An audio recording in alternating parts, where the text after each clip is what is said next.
Yeah.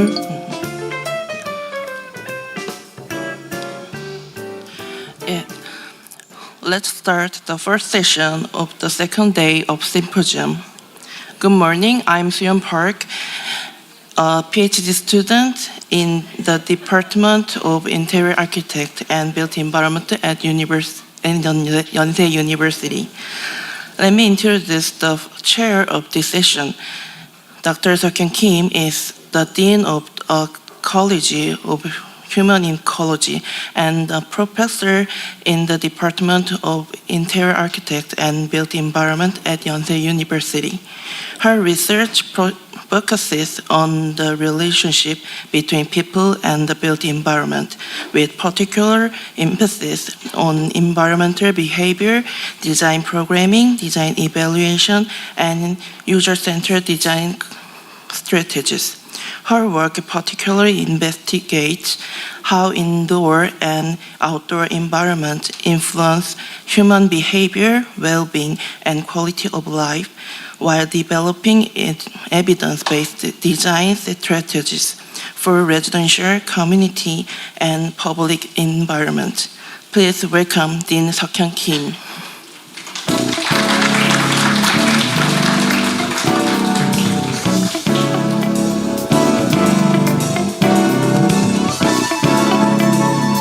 Good morning, everyone. This is Seokhyun Kim. I'm the Dean of the College of Human Ecology at Yonsei University, and I am the professor in Interior Architecture and Built Environment. I would like to welcome you again. We have very important session this morning, and I really appreciate your attendance. I didn't expect this crowdiness at 9 o'clock on Saturday, so I can see the power of this team again.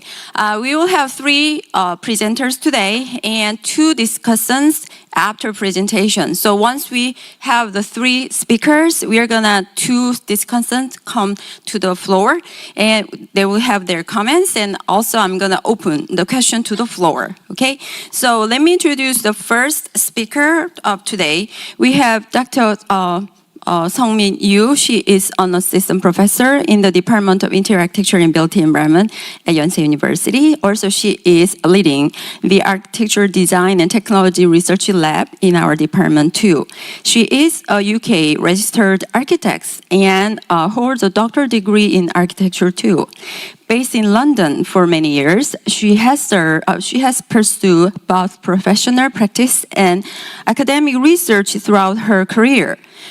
Before joining Yonsei University, Dr. Seong-min Yoo accumulated 14 years of professional experience at internationally renowned architectural firms in London, Amsterdam, and New York.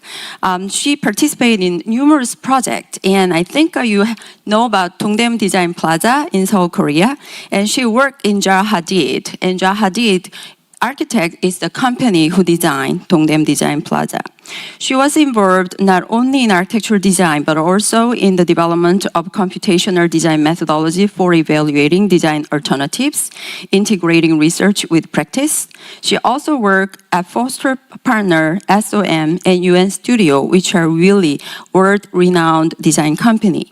Professor Yoo received her 5-year professional Bachelor of Architecture degree from Cornell University, a Master of Science in Architecture from Architectural Association School of Architecture, and her doctoral degree from Austria.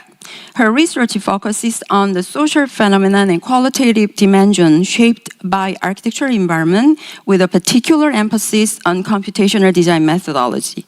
Today's her work will be salutogenic environment and architectural design. Please welcome Dr. Seong-min Yoo. Thank you.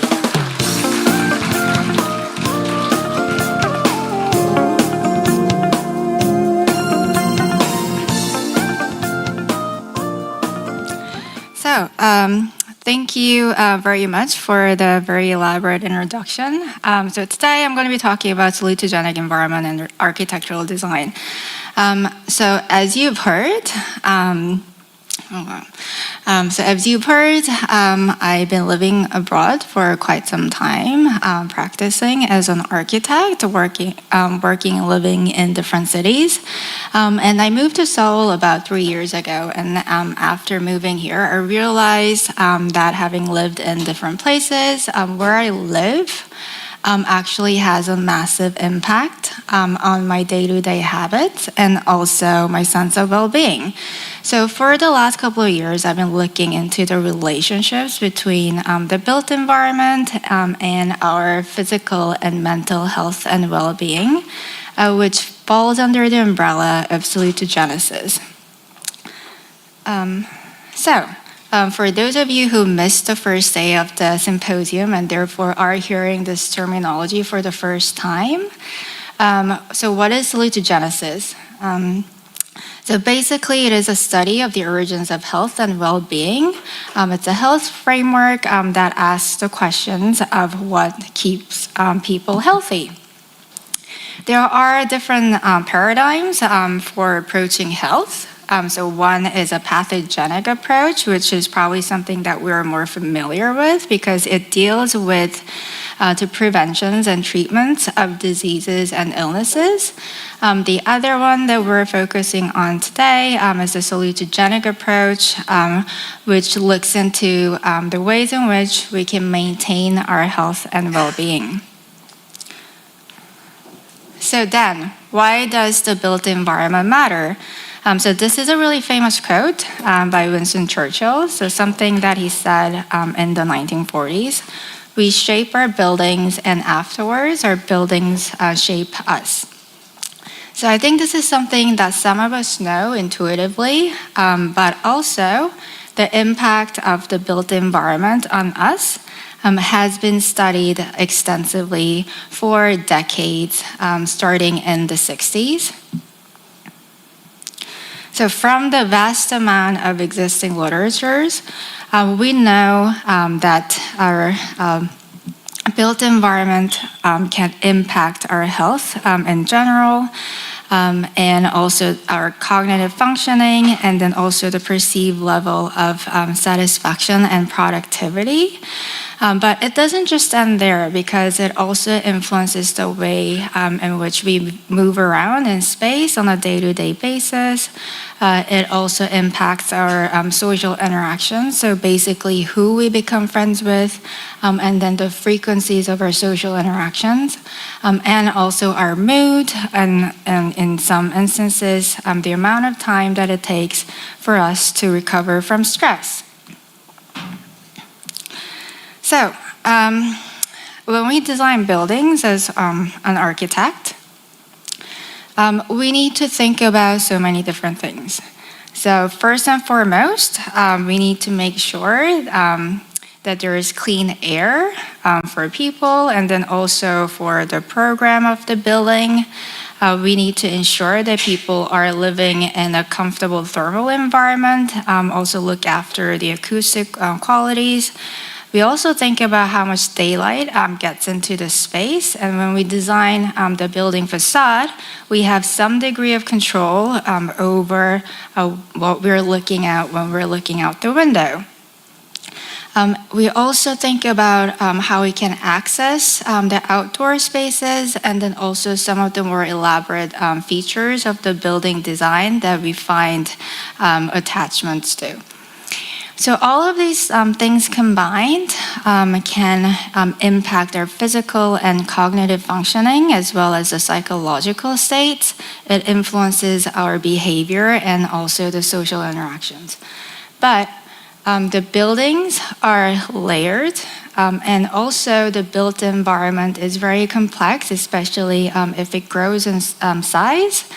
So it is often very difficult to pinpoint to or isolate one single attribute in the environment to say that changes in certain things would lead us to act or feel in certain ways, because it's often the case. It's the confluence of the many different factors in the environment that influences us. So there is a growing awareness in the industry that we need to have a more of a holistic approach in designing our environment. And there are building standards something like the WELL building standards that list the 10 core concepts that we need to think about when designing our environment to ensure that people can stay healthy. And there's also something called Active Design Guideline.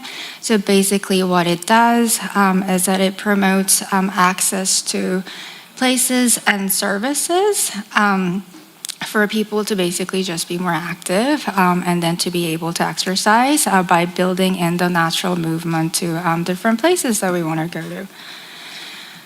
So with these building standards and guidelines, so what they essentially promote is the opportunity-based design. So what it means is that we need to design our environment in a way that it can gently nudge people into forming habits that are healthier for us. Instead of someone always having to make the conscious choice to go to a certain place with an effort either to exercise or socialize.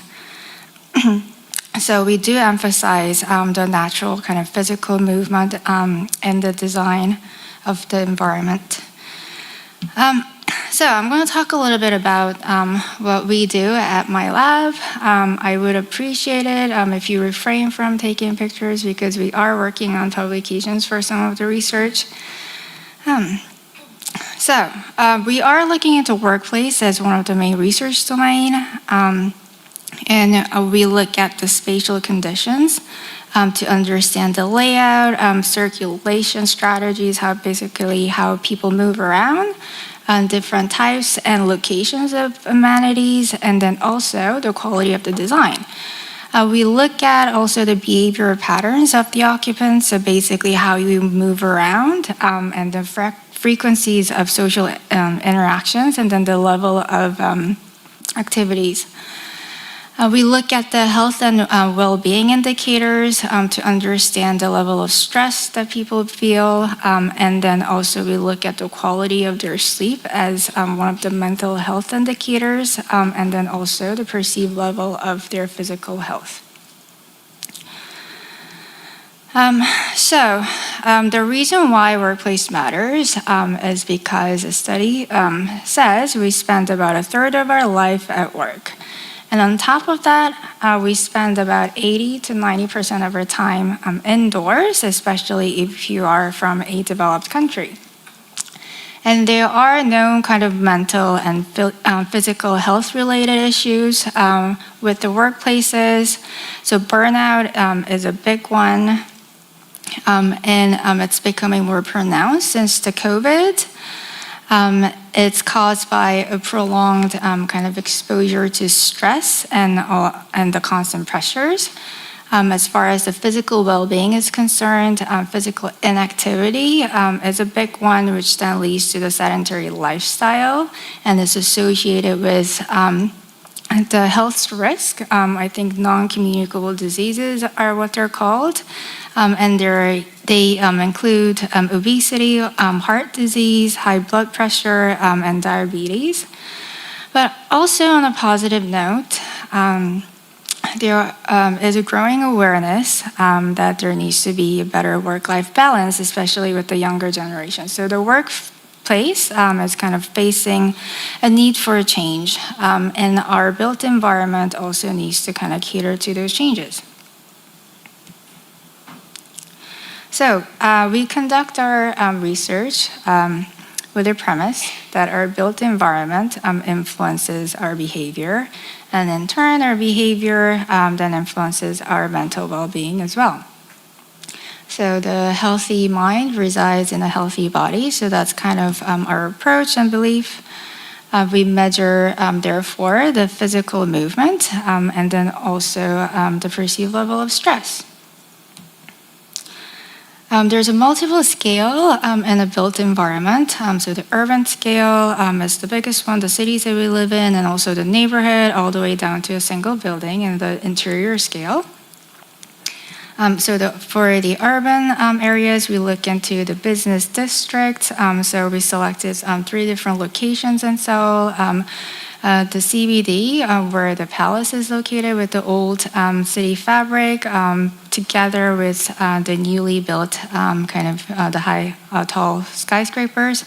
And also GBD is the Gangnam area with the large-scale building blocks with tall skyscrapers. And Magok, MBD, is a relatively newer development, but with lower density with a different model. So, as an architect, when we try and understand an urban fabric, what we do is we often look at the integration of the street networks, and then also look at how the open spaces are kind of connected.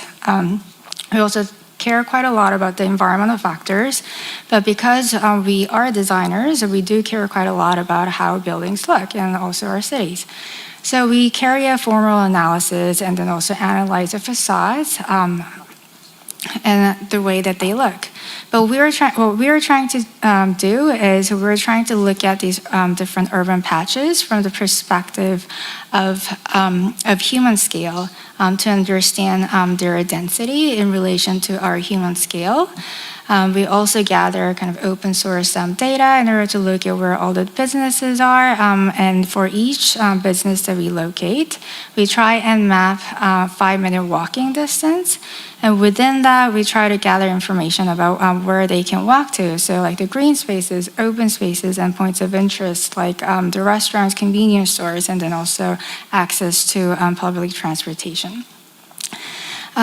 So we then try and evaluate and compare the different urban patches along the 5 different axes that represent kind of the parameters for to indicate the walkability in order to assess our urban areas based on the day-to-day human experiences. So in the building scale, so we have been running experiments on a university campus in an undisclosed location. So we selected 2 different buildings as our case study sites. So building A and building B. So the building A is kind of located in a more remote part of a campus.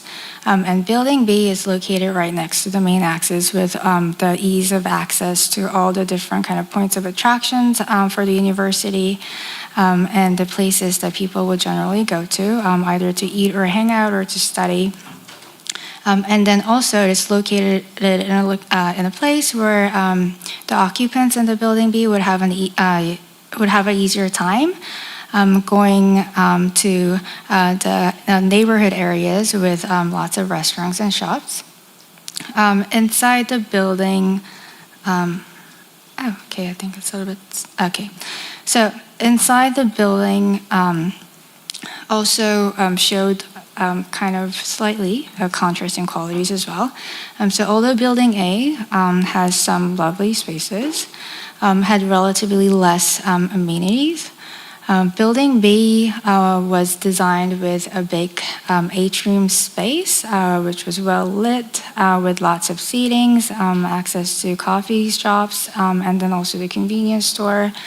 And then there were kind of breakout spaces which were located throughout the building. Also kind of the surrounding areas were a little bit different as well because around building B, everything was pedestrianized.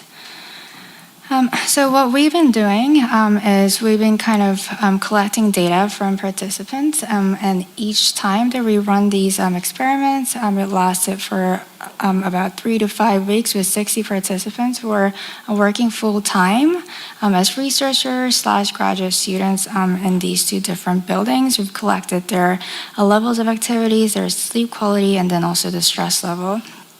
We use the smartwatch that are commercially available. Also, we use survey and EMA, which are kind of the short questionnaires that we can distribute throughout the day.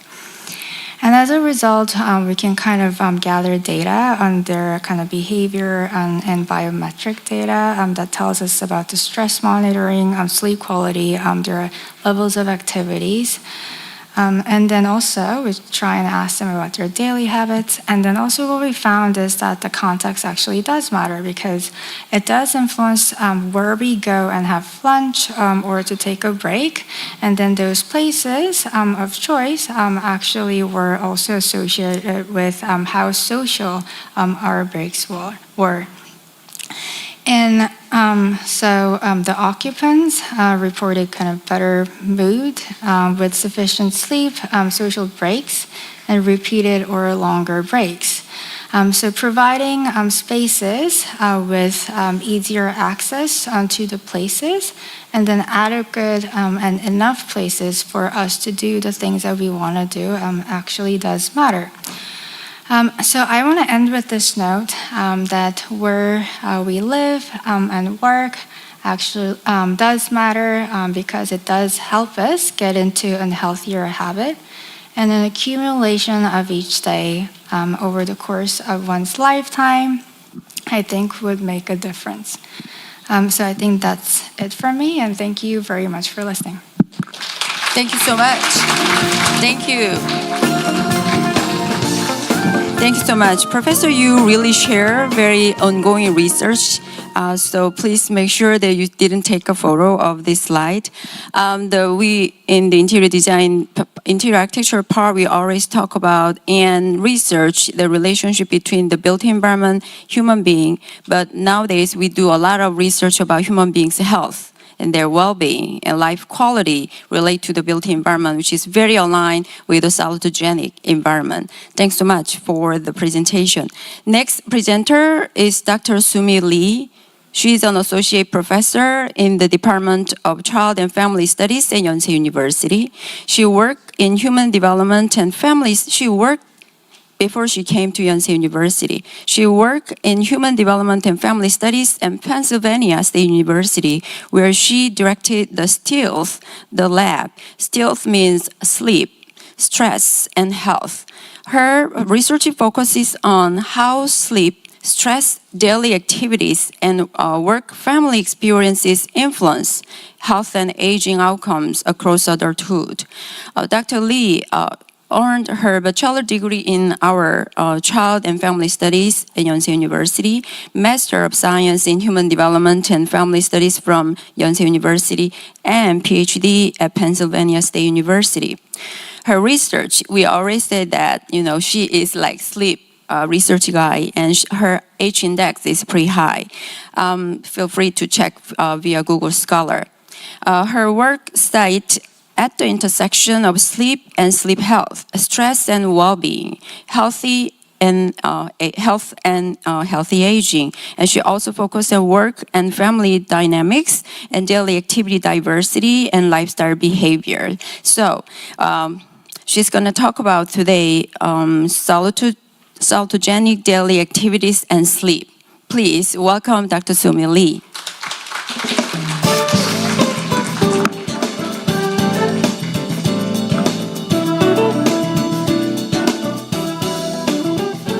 Good morning, everyone.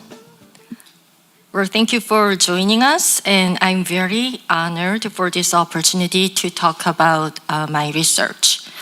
Switching gears from built environment toward salutogenic daily life, I will be focusing on daily activities and sleep.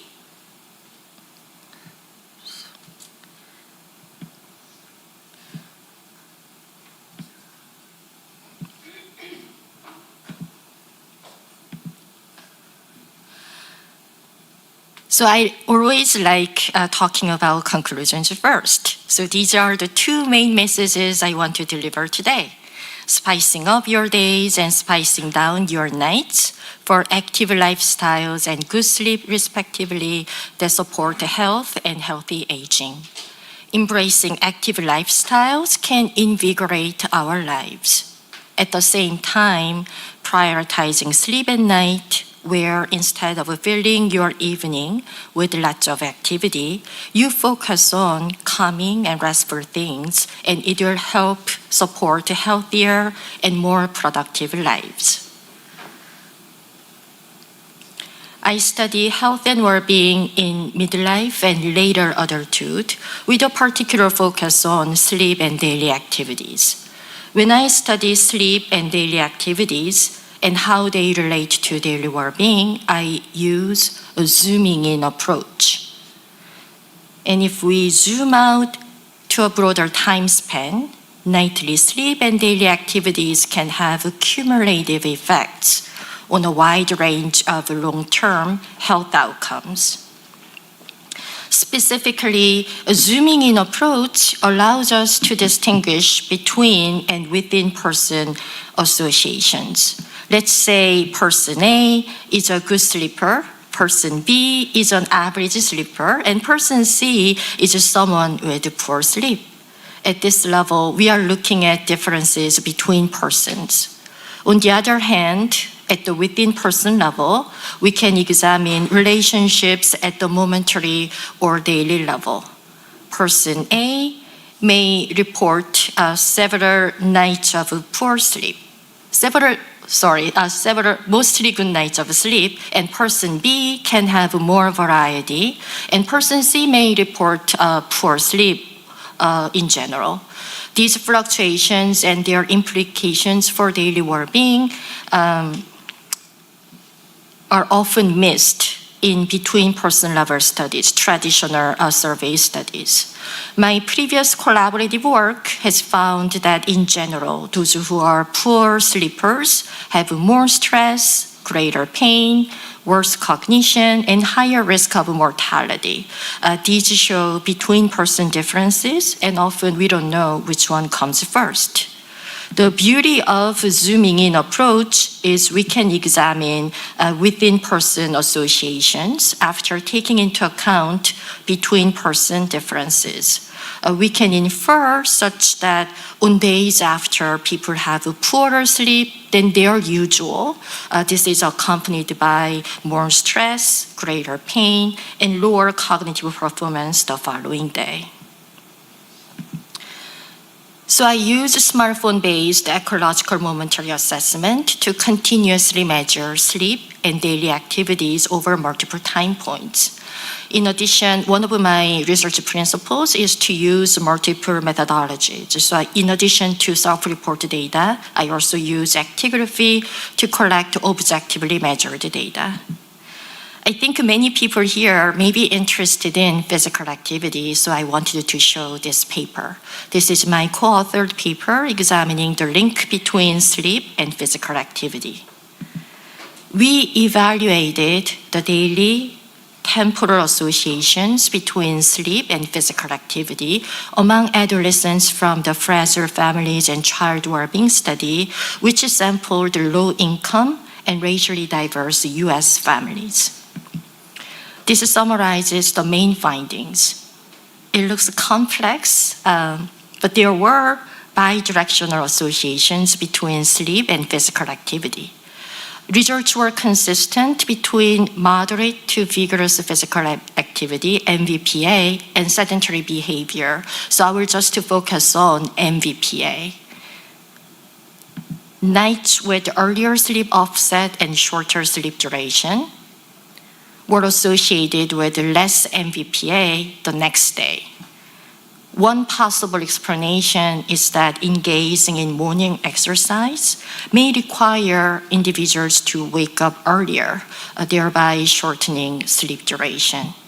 Conversely, more MVPA than an individual's average was associated with earlier sleep onset, so they go to bed earlier, longer sleep duration, and higher sleep maintenance efficiency than night. These findings suggest that more MVPA and less sedentary behavior may be helpful for sleep. Then, would physical activity alone be enough? Are we missing something?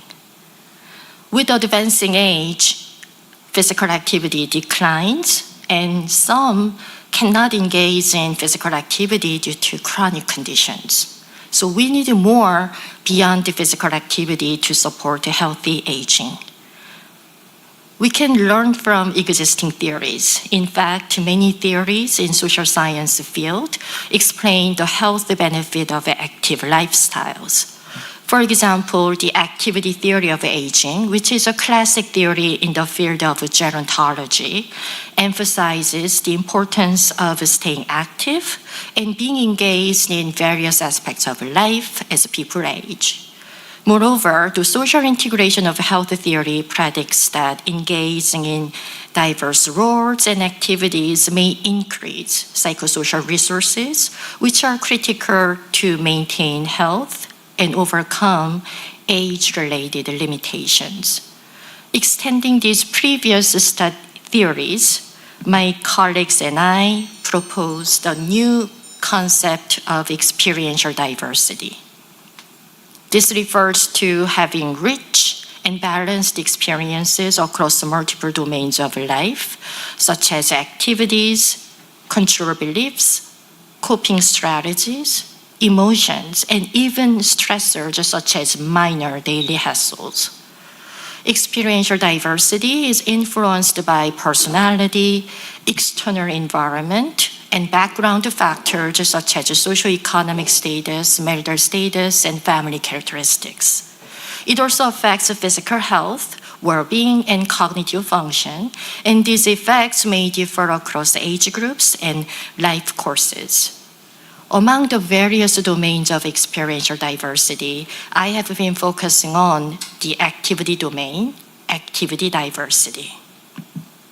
My previous collaborative work has shown that diversity in daily activities is associated with higher psychological well-being, including fewer depressive symptoms, better cognitive functioning, larger hippocampus volume, and richer and more balanced emotional experiences. The figure on the right shows the positive relationship between activity diversity and hippocampus volume. As activity diversity is greater, hippocampus volume is also larger. Larger hippocampus volume is better for memory, speed of processing, spatial navigation, and abstract reasoning. These are very promising early findings, and I went further to examine domain-specific activity diversity. In this study, we focused on social activity diversity and whether it can alleviate loneliness, which is social pain, and chronic physical pain. This shows that social pain measured by loneliness and social isolation are correlates of physical pain in a U.S. national sample of midlife adults collected from the MIDAS project. For all these three variables, the higher scores, the more the construct. As you see here, when social isolation is higher and loneliness is higher, the estimated pain interference is also higher. I think this sets up a story that addressing social pain may help reduce chronic physical pain. Although people may not be able to easily change their social isolation because it involves objective aspects of living situation, they could change their lifestyles and extend social activities. Social activity diversity score was calculated by Shannon's entropy method to capture the variety and evenness of engagement across 13 social activities. The score could range from 0 to 1, and this was a continuous score, and higher scores indicated greater diversity. This shows two randomly selected examples in the data, one with low diversity and the other with high. Compared to the low example, the high example person engaged in more social activities, and the degree of engagement was quite even across the activities. So the variety and evenness were the key features of our diversity measure. Research showed the negative relationship between social activity diversity at baseline and loneliness at follow-up. The model adjusted for baseline levels of loneliness, socio-demographic characteristics, and chronic conditions.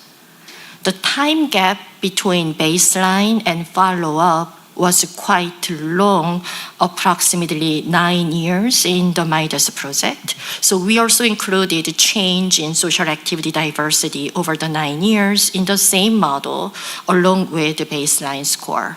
The change score was also a significant predictor, such that those who increased social activity diversity over time reported lower feelings of loneliness at follow-up. And decreased loneliness over time predicted less physical pain at follow-up, measured by multiple indicators. Thus, greater social activity diversity predicted reductions in loneliness, and those reductions in loneliness subsequently predicted lower levels of physical pain over time, and this was confirmed through formal mediation test. Now, let's move on to the importance of sleep. First, why do we sleep? Sleep is essential, absolutely essential for survival. It helps our minds and body function at their optimal levels. But in many developed countries, people tend to get less sleep, even though good sleep can help us feel happier, use time more efficiently, and achieve better work performance. This PR headline is based on findings from one of my studies and was featured by CNN. Sorry for small text here, but the findings showed that chronic sleep loss is associated with experiencing more negative emotions and greater physical discomfort. Importantly, even a single night of insufficient sleep, defined as sleeping less than 6 hours, can have a significant impact. This shows another PR story based on my previous publication that used the Work Family Health Project sample. We found that after nights with longer sleep duration and higher sleep quality, participants reported experiencing fewer conflicts between work and family and more time to be with their family and for themselves to exercise. I don't think good sleep can actually provide more time because we all have a fixed amount of time, 24 hours a day. But it seems that good sleep can change people's perceptions about their time and day. After nights with sufficient and good quality sleep, they perceived their days are more time abundant and more positive. Moreover, my another paper found the adverse association between minor sleep loss and next day job performance. The findings were featured in USA Today. We found that when participants reported they slept less than their average, less than their usual, it was associated with experiencing more cognitive interference the next day. Cognitive interference represents distracting and ruminative thoughts that interfere with the concentration on work. The effect size was estimated at 16 minutes of less sleep.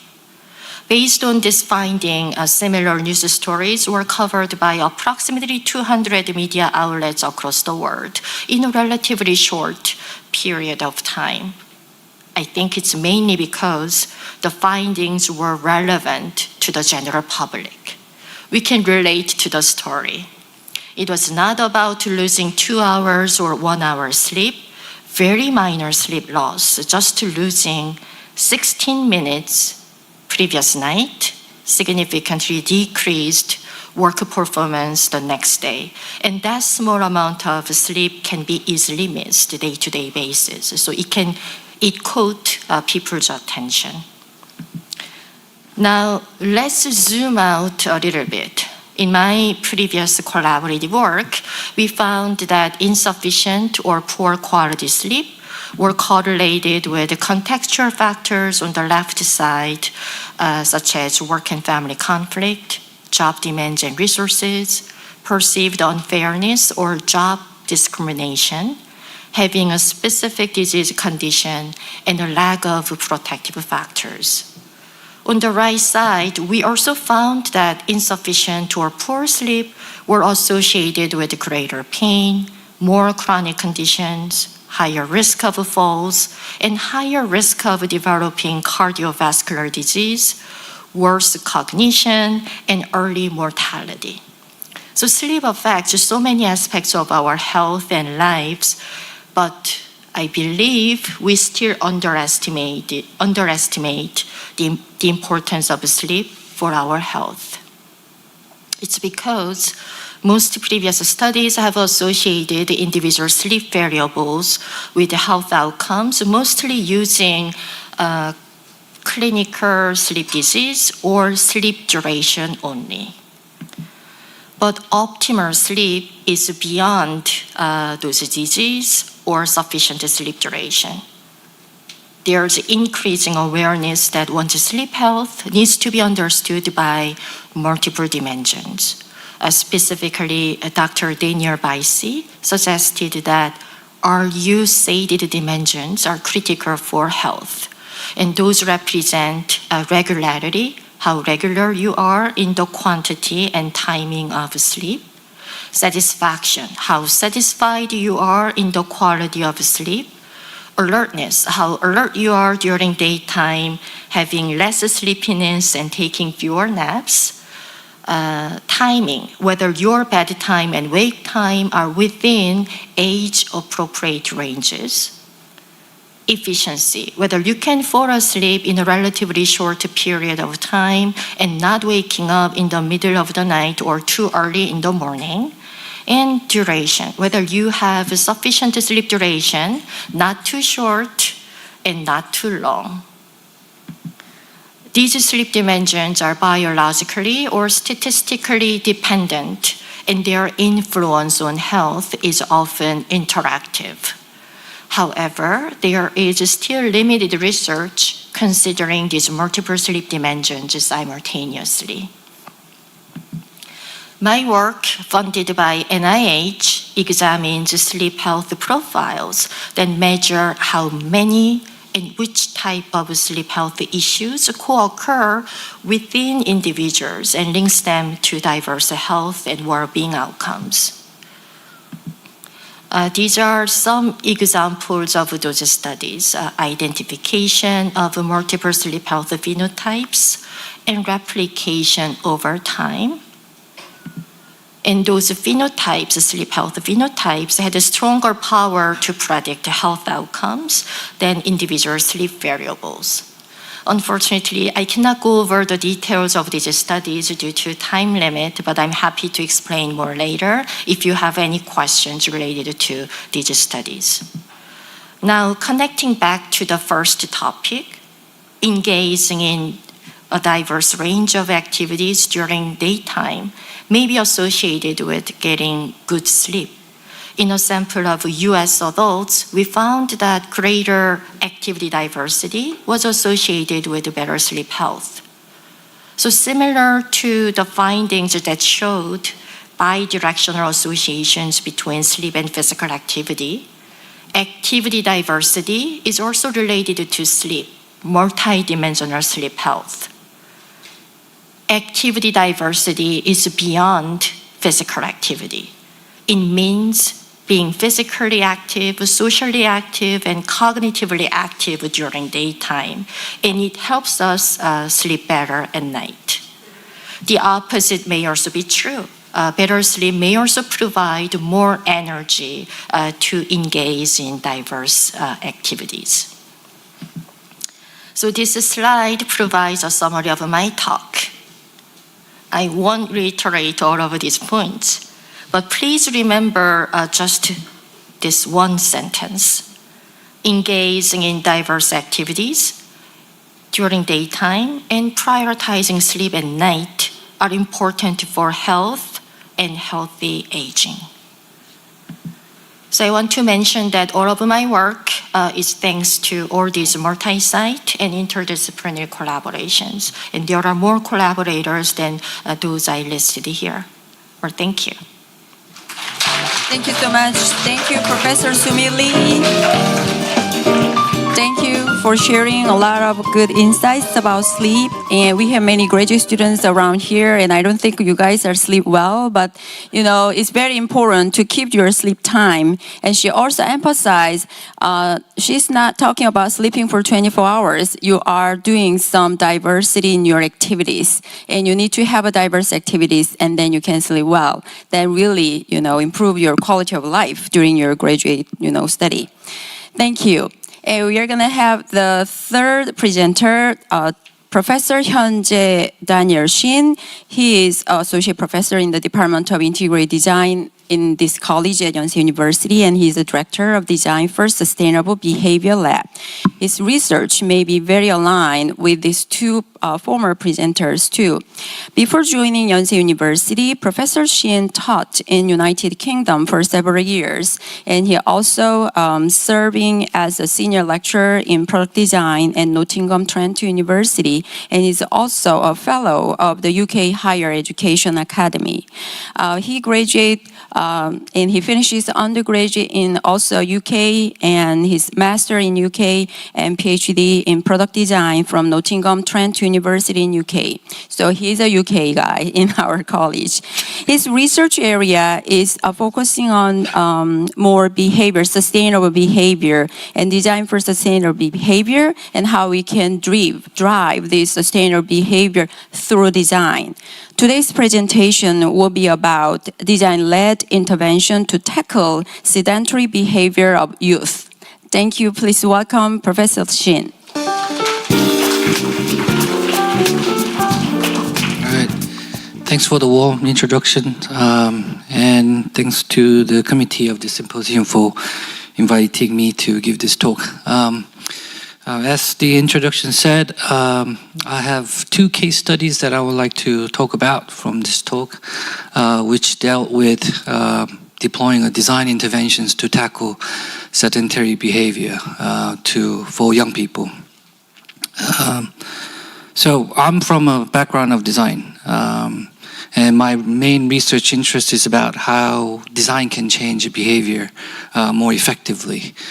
So by nature, design is about creating something that people's gonna like, so that they can buy sometimes.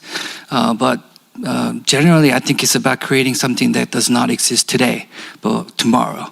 So the approaches that we, like in the field of design, mainly performance is not really in a deductive or inductive manner, but it's more like an adaptive thinking, using the what-if techniques to show perhaps new avenue of some new idea about how do we tackle the problems that we face. Yeah.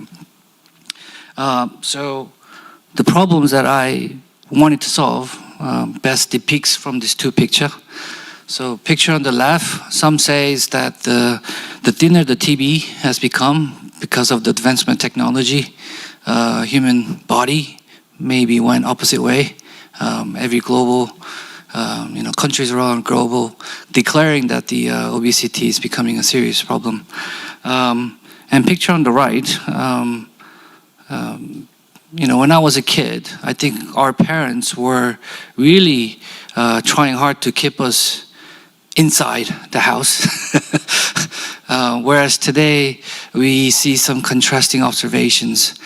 We see parents having growing concern about physical inactivity of their child. Perhaps this is due to they're stuck onto the mobile phone or internet devices that just keeps them to perform the sedentary behavior, which means too much sittings. So this is the problem that I wanted to solve through design, but we need to do some fact checks.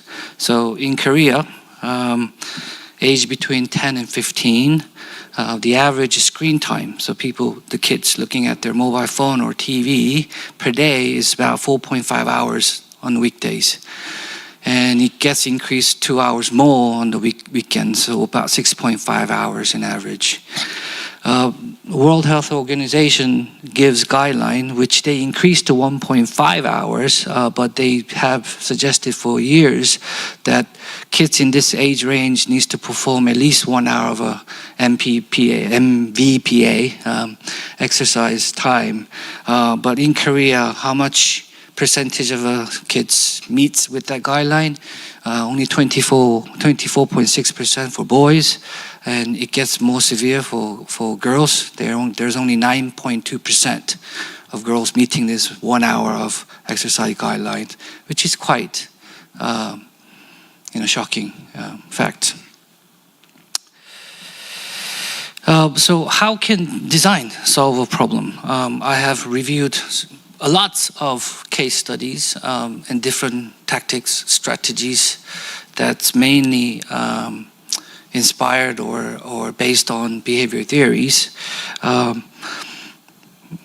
But one of the most famous design strategy or any strategy in behavior change context will be incentivizations. Yes, we can give just chocolate kids to run. Yeah. But whatever people like, that either could be chocolate or money. By simply just giving it to them, they can start performing the behavior. So behavior change might be very easy once we start to give them some incentivizations. But every intervention has its own risk or strength. And some people, a lot of cases suggest using gamifications, but again, there could be also pros and cons about using gamifications. In design field, we try to design the value that people's gonna like, that will allow them to perform a behavior. We try to make them into a different context, such as a fun context. So this is a picture showing the example of fun theory works that was done by Volkswagen. This was some subway platform, the exit of a subway in a European country. So they actually designed a piano note on the stairs. So every time people step on this stair, it actually plays a sound. So people stop using the escalator. So they measured that about 64% of people switched from using escalator to the stair. So this is a typical design techniques that we try to apply to make people to more perform a physical activity. But when I study all different types of strategies and try to map them into some kind of a spectrum or axis, it was quite hard. So I had to come up with some kind of a matrix that allows me to understand which strategy exists out there. So I came up with this 3 axes. So first axis, first spectrum is, I call it an empowerment. So this axis talks about who has power in decision making about behavior change. So for example, on the left, we see just general campaign. It could be a poster saying you need to work out. If you take 1 step, you get certain calories. So do I need to make a decision about using the stairs? The power in decision making lies to me. Whereas if we have interventions on the right side, where the power in decision making or change of behavior, the main the stimulator belongs to the machines or products. So a good example is an exercise game. So we can actually use external mediator or facilitator to allow people to perform the behavior. So if you carefully look at it, kids are actually playing the game. Their attitude may slightly be off from the needing to perform the physical activity, but more inclined towards just playing the game. But we can still make people to perform the exercise. The next spectrum I used was information spectrum. Feedback is most widely used design strategies or tactics in making people to change their behavior. So on the left, we have a feedback. So feedback is about telling you the consequences of a behavior that you performed, what you have done so far. So by knowing that, you can still make new goals. But what makes goal setting better is the function of feed forward. So when you look at your Fitbit apps or any other types of health applications, there's quite different functions in there, but it tells you how much you actually run, but there's also a function, it tells you how much you have to do more to reach your goal settings. So it talks about the future context. So feedback, again, is about talking about the past that you have done. Feed forward is what you can do for the future. So there's a different strategies that you can use. Feedback is always effective in short-term behavior change, but feed forward, in theory, seems to be much more effective in maintaining the change behavior rather than just simply stimulating a behavior change. And the last spectrum is a motivation spectrum. On the left is something I talked about already, about external value. So we can give incentivization, we can give something that they like in return.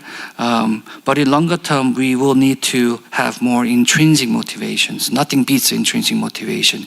If kids love performing a physical activity because for their own will, for their own sake of health, when they start to believe that, nothing beats that intrinsic motivation. So no matter how we give external, very valuable stimulator, if kids start to move from left to right, that's how they maintain the change behavior. Yeah. So putting all these 3 dimensions of spectrums, I argue, which I published a paper, that the more, if you look at the yellow circles. So the more we make people to believe that they're the one who can change the behavior rather than machine change the behavior. And the more we give information that is more future context with association with the goal settings. And also if we can make people to believe that the behavior they're performing is supported by the intrinsic motivations, it's going to generate internalization of new behavior. Okay. So that was an argument I made through this paper after reviewing quite wide ranges of interventions. So the question is, how do I apply these 3 dimensions knowledge into the problem that I raised in the beginning? It was the question.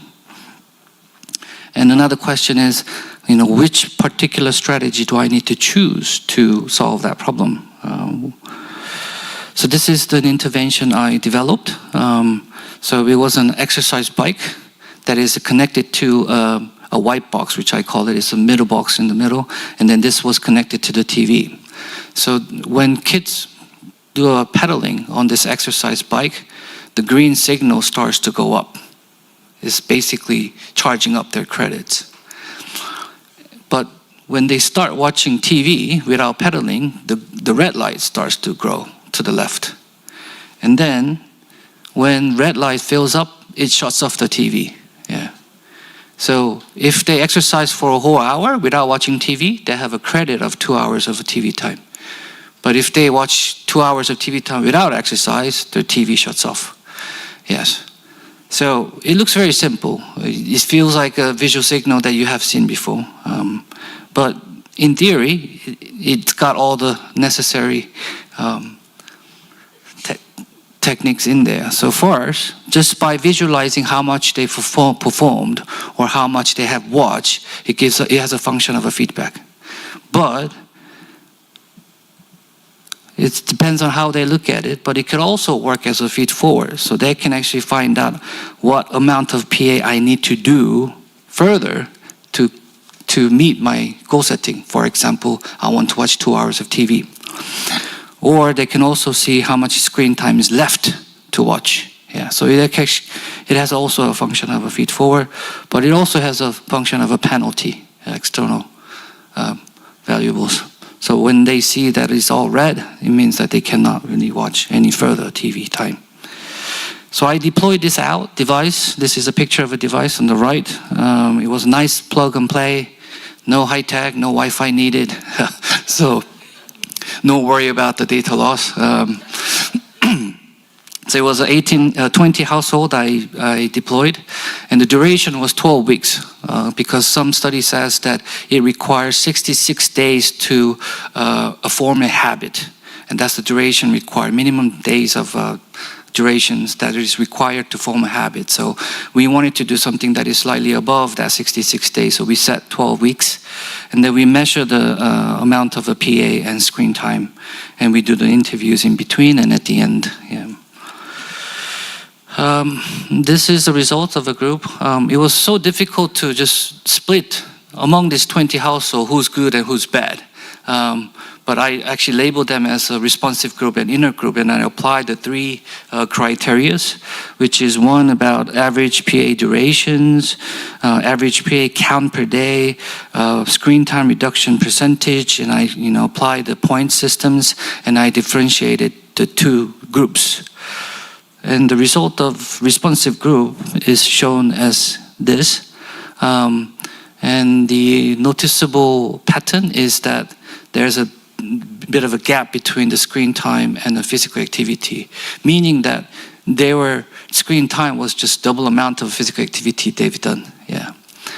And the average PA was 33 minutes per day among the responsive group, and the time they watched the TV was 70 minutes. On average.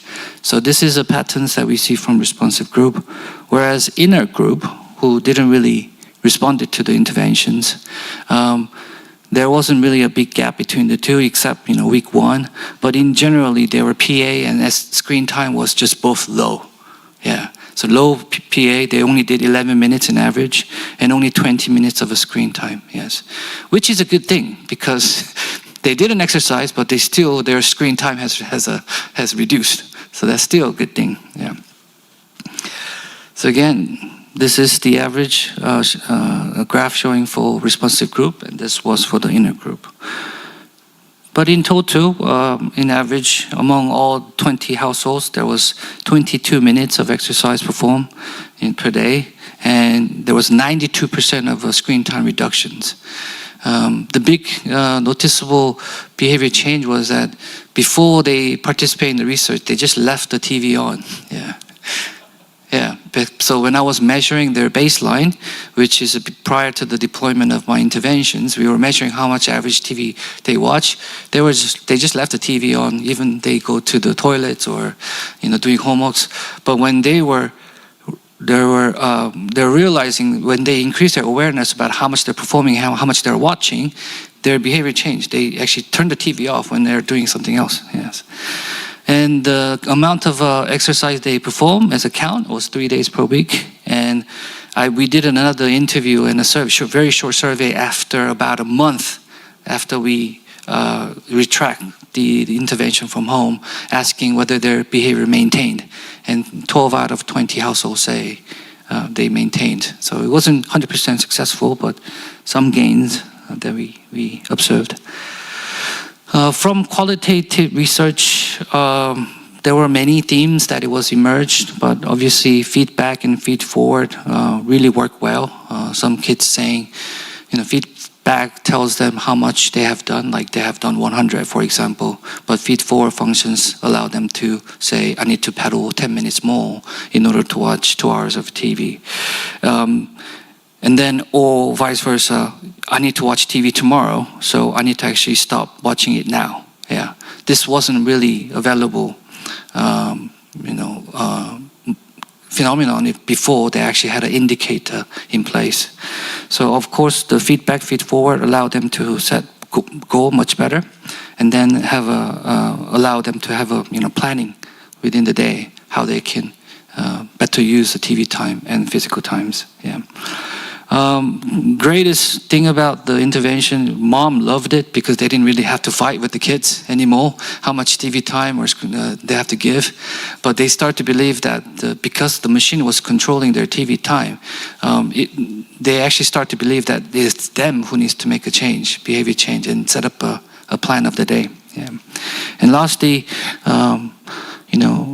again, I said behavior change is quite easy. How do we make that behavior change to be maintained is the hardest part. So it needs to put into the regulation. So we start to observe kids doing in patterns and routinized behavior that help them to form a new habit. Yeah. The next project I've done was just making it into really high tech. So same strategies, but I applied that to mobile phones. And I call it a Play It, so promoting longer term exercise for youth, but Internet of Things. So it was a mobile based. I did this project after I came to Korea, and I noticed that a lot of Korean parents allow mobile phones to their children in much younger age compared to the UK. So I had to somehow turn my intervention idea into a mobile base. So instead of having an LED bar, now I did an overlay of over the phone to show a bar. So red bar, again, is about screen time of their mobile phone. And blue bar was connected with their Fitbits, which we deployed. And it shows you the physical activity amount that they do. So, and it was a live format. So if they go out and perform like running or biking, the bar starts to go up again. Yeah. And then if they watch mobile phone, the screen, the red bar starts to grow. Yeah. So again, same ratio. It was very difficult to set, which is adequate amount of exercise. So we just set 8,000 steps recorded on the Fitbit device. Seems to be adequate for kids aged between 10 and 13 to perform a MBPA exercise, which gives 2 hours of a screen time. So on the right, it shows you, some kids using a scenario where they watch maybe 1.5 hours of a TV and they haven't really much screen time left. And a picture on the right is the actual photo of some of the participants' phone. So you can see that this kid's actually done some good amount of physical activity that day. And on the right is actually the photo when all red bars fills the screen. It actually locks the screen, and it's suggesting kids to go out and do more exercise. Yeah. And as they go out and perform exercise, it actually phone unlocks itself. The more you exercise, yeah. So we deployed that to 18 households this time, and same methodology. We measured their PA, screen time, and did the interviews. We're still in progress of analyzing this data. So this is showing you the graph. Blue dot is the baseline, which was measured for whole week, and then the orange dot shows you how much they move. So the vertical line is the screen time, and the horizontal is the physical activity. So if they move from right bottom, that's the ideal. But we didn't really see everyone doing that. We sometimes see screen time going up, but physical gone up too. We see some other cases where blue lines is screen time slightly increased, but some noticeable level of a PA reduction. And green, it's just kids who just realized that they were performing really well before the research, but after the research, they just became really lazy by not performing. So we had all these different cases. Time's running out, so I had quite similar themes that was emerged from interview with kids and the parents. Of course, the feedback allowed them to do a better planning. They start to believe that they're the one who has to change the behavior by doing goal settings. And what's more important is how do we form a habit rather than just simply changing the behavior. So I think the further work that I need to do is not really identifying which works the best, but continuously trying these 3-dimension strategies on various different contexts. So it might be different ethnographical targets that may have a different symptoms and different effects. It could be the different behavior targets that we need to do, not just about health, but energy savings. It could be about driving safely. And sometimes we just need a behavior change without having a habit formulations. So that could be another factor. And lastly, sometimes we need to use chocolates. Sometimes we need to use law if the behavior that we need to change has urgency. Yeah. And I really hope that obesity doesn't become one of those really urgent contexts.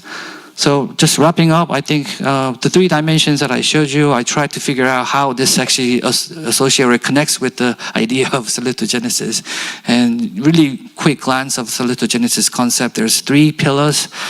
So comprehensibility is about really understanding what you have to do, and I think that has really good association with feedback, how we deliver that information about the behavior.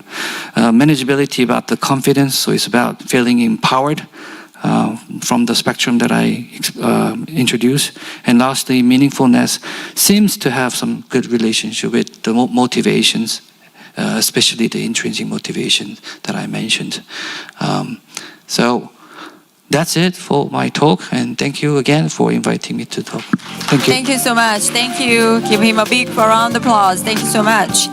And he was talking about very, creative intervention to improve the, physical activity and reduce watching TV. Please utilize this strategy for your children too. We are gonna have discussants come to here, and we are gonna have presenters come to the stage, and we are gonna have discussion time. And I'm gonna move to the main table because we have 2 discussants come here. Please come to the main table. Our session is a little bit different from the session you guys saw yesterday. So we are gonna have 3 presenters in the sitting. We have 2 discussants in the table, and they will give some comments about the presentation first. And I'm gonna open the question to the floor, okay?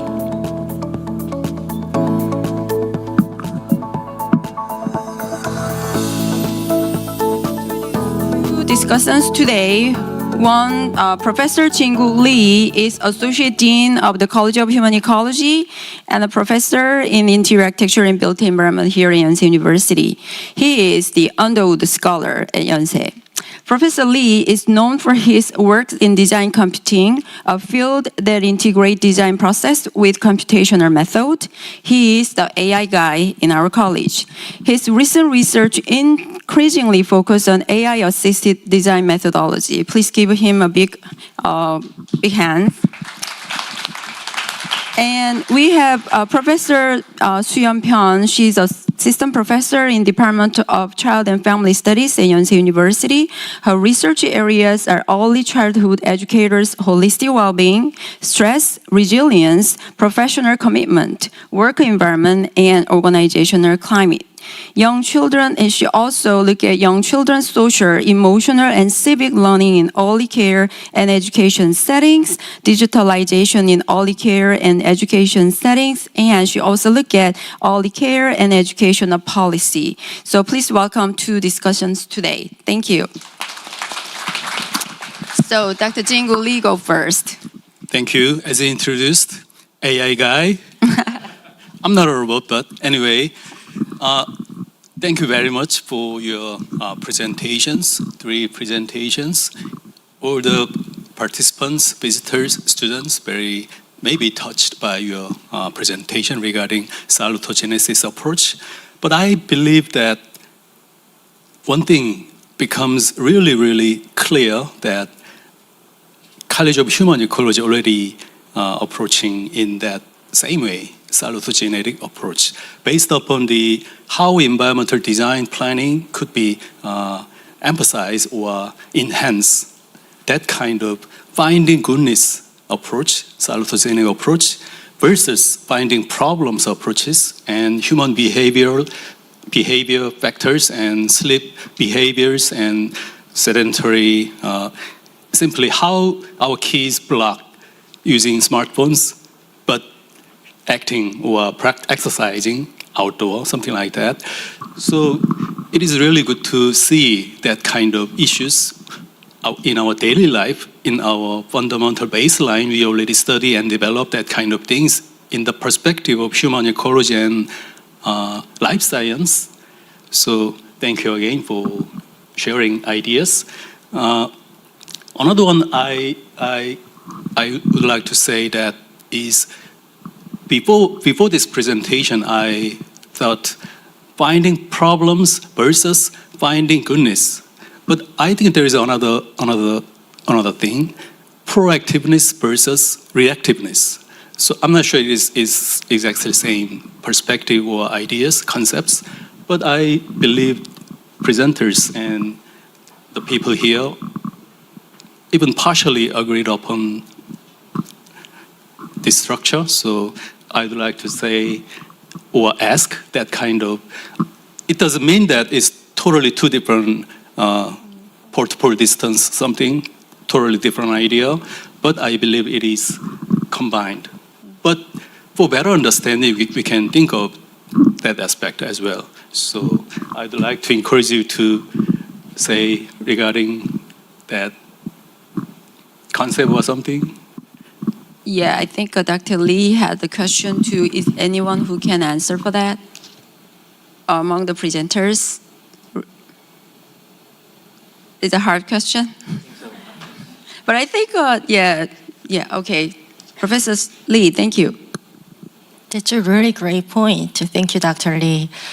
When I study sleep especially, I already mentioned that previous studies often focused on clinical sleep disorders.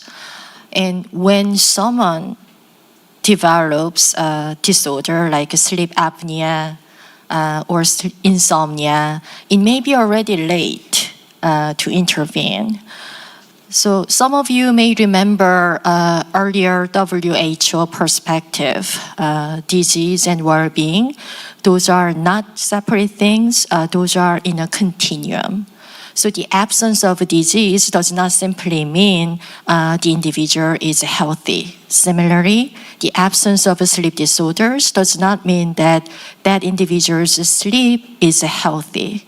So I think proactiveness is in line with what we study, what we approach when we study built environment, daily activities and sleep, and sedentary behavior and physical activity. Okay, great. And yeah, Professor Byun, would you like to give some comments? Yeah, thank you again for all three speakers. I really enjoyed hearing your presentations. And I also like to express my biggest thank you for every single person in this room. I know this is early time, and I didn't expect the room to be filled in like this much. So thank you so much for your willingness to join the conversation. I personally felt that today's presentations was kind of moving myself and probably everyone from thinking about the cellulogenic environment per se to thinking about cellulogenic ecologies, because it's something beyond just environments as a stable being. When we create health-promoting environments for one person, I see that the effects rarely stop with that individual alone. I personally, as Professor Kim introduced, I do research on early childhood educators' well-being.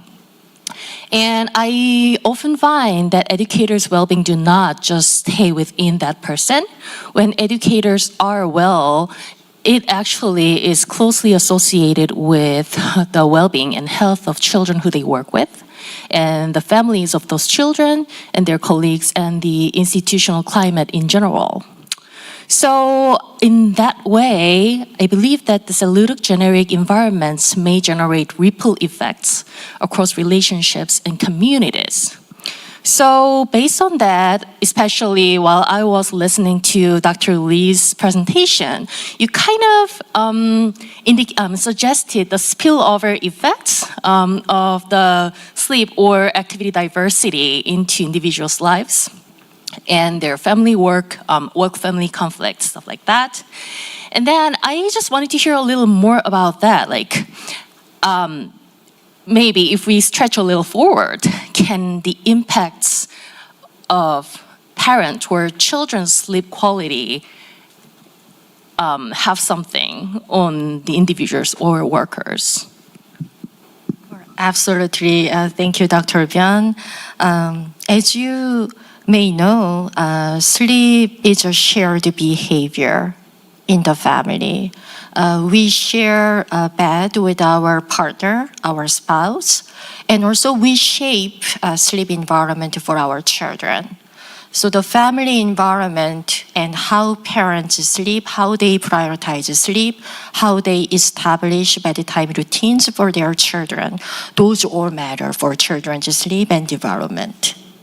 And also, more broader context, such as school start time, that is also important for children's sleep, especially for adolescents, because around adolescence, there's a delayed circadian preference. So adolescents prefer go to bed later. This is normal at this developmental stage, but their school starts early, so that there is a mismatch between their circadian preference and school start time. Those all matter. Okay, before I forgot to ask if Dr. Lee has more questions to the presenters. Do you have more questions or comments, Dr. Lee? Otherwise, yeah. I think questions from audiences, Yes. maybe a lot of Okay, great. questions. Why? Yeah, in fact, he also asked about if we are doing some research to proactively respond, or once the problem was happening. So I think sometimes researchers in our field really look at the problem first and how we can solve the problem through built environment. But in fact, when we look at the historic research about built environment and health, they look at the built environmental elements first, and they also see how this built environment can affect people's obesity or physical activity and their behavior. So sometimes which one is first, which comes first, then we cannot say which comes first, but they are very interrelated. So if you go to the journal published by University of Berkeley, they have the College of Built Environment, and they have those kind of the research to look at the relationship between built environment and human behavior and their physical activity, and also sometimes the walking behavior. So I think Dr. Yu and Dr. Sin, do you have anything to add to this question?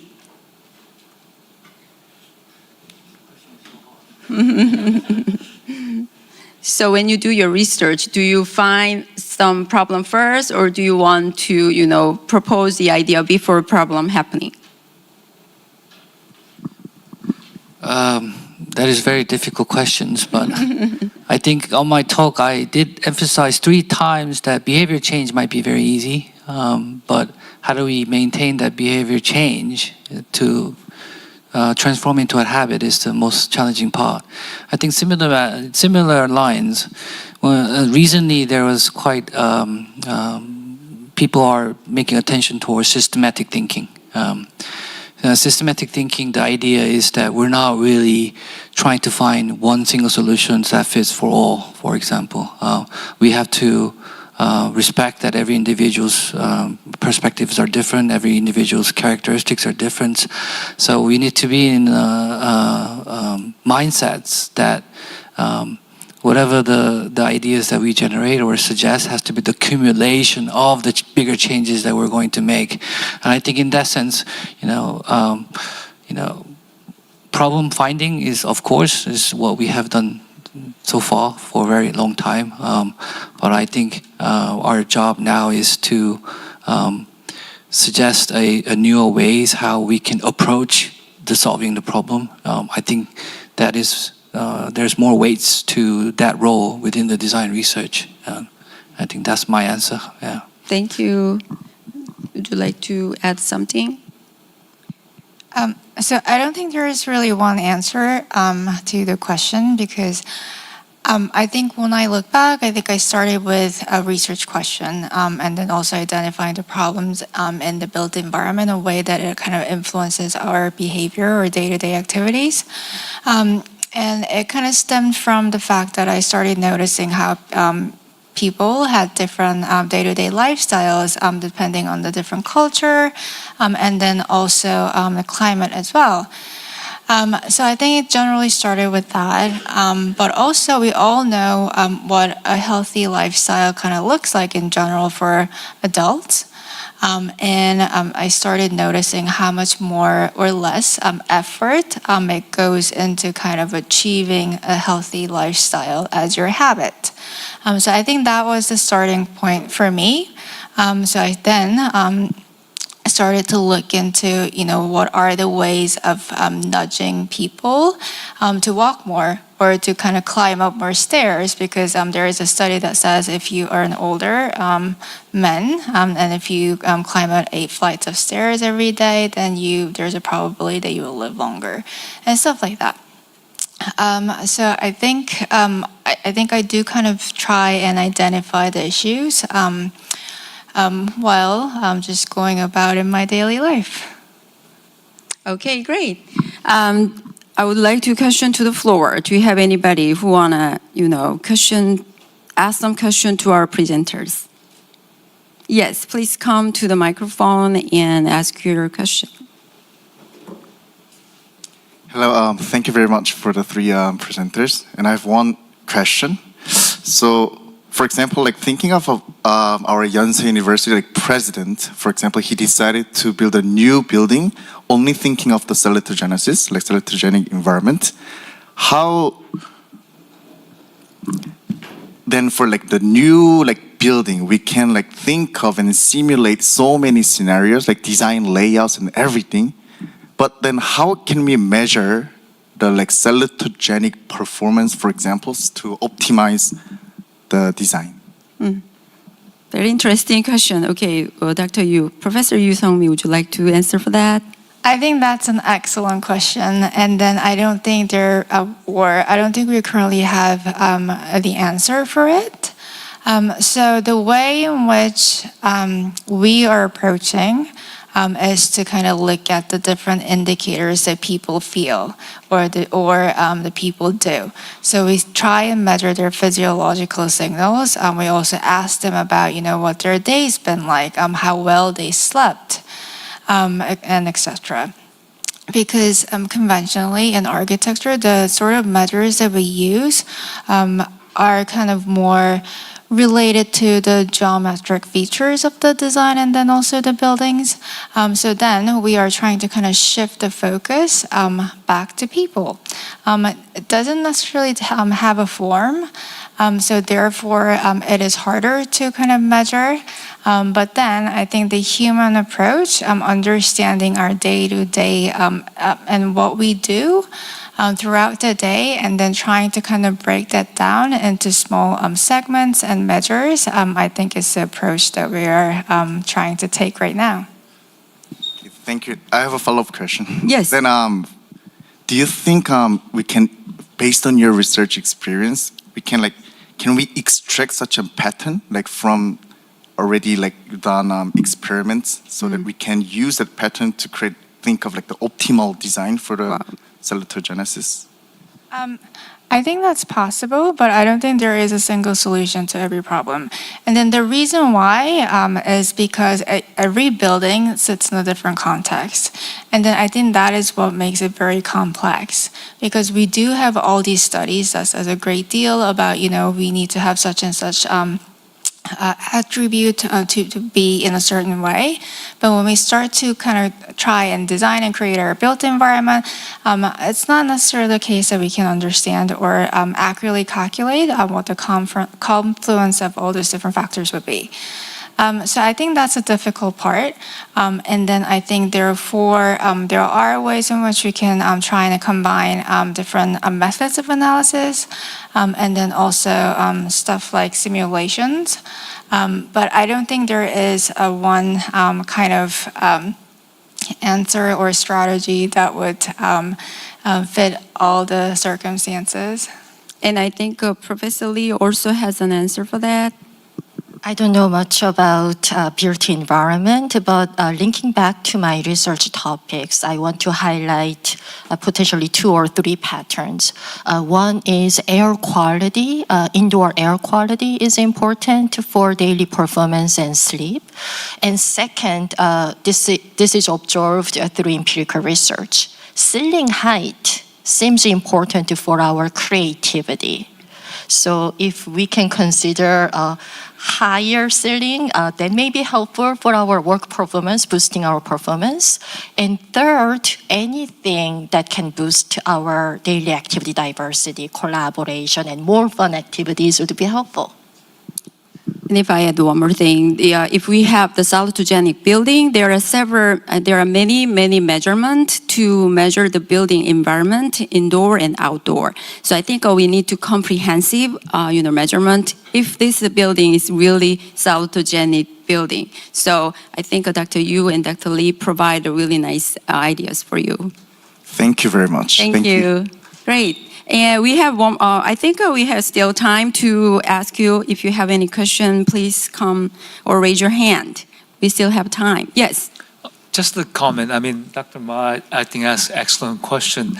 And I was thinking that maybe, so impressed by quality and diversity of today's presentation. And I was thinking maybe we can collaborate in one way. Yes. And, in Songdo, Yes. all students are living together in a very closed environment, and we give them a Fitbit, and they use a CCTV to monitor all their activities. We know what they're eating, and maybe we can design a salutogenic, living lab in a Songdo campus to actually improve our students' health and well-being. Of course, there's a human right issue, but I think that's just something that we can think about. Actually, we did one time actually measure all their psychological health and physical activity one time about 10 years ago with an internal grant. But anyways, just a thought.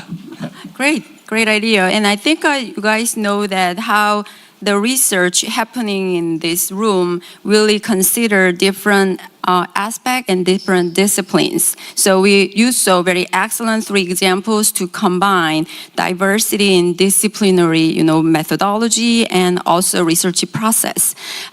If you do, I have a question. Do you have any more question or more comments before we close this session? Any more comments? Okay, so salutogenic environment really align with this entire salutogenesis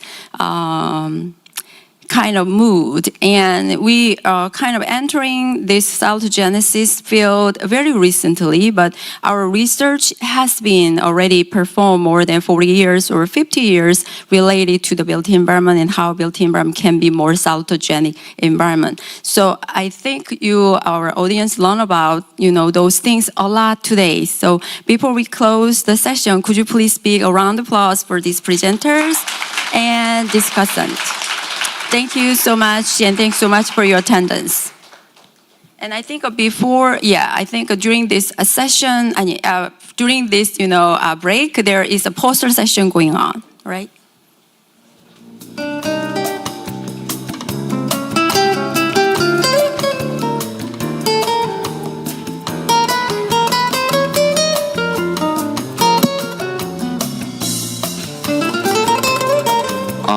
Right now, we're going to take a 20-minute break. We're going to ask the poster presenters to stand in your place.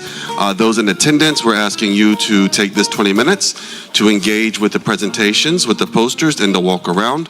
We'll come back at 10:50 to start the session 5.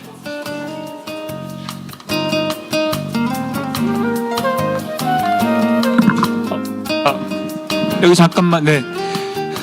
So right now we have a 20-minute. The reason why we have a 20-minute break is we have 24 excellent posters. So those people who whose posters are posted, you can go next to the poster if you are here, and then if there's anybody have a question, you can give a more detail about your studies. But at the same time, what we have is we're gonna select 3 posters, like one with the excellent, and the other one, the other 2 like 우수 and 최우수. So, and then we have a prize. So for the best poster, we have a 100,000 won prize, and then the other 2 we have a 50,000 won. So, if you're here, then stand next to it. Okay, and then there's a poster here, but also a poster outside. So take your time, look around, and talk to people. Thank you.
We're going to begin session 5 in 1 minute. If you could make your way back inside.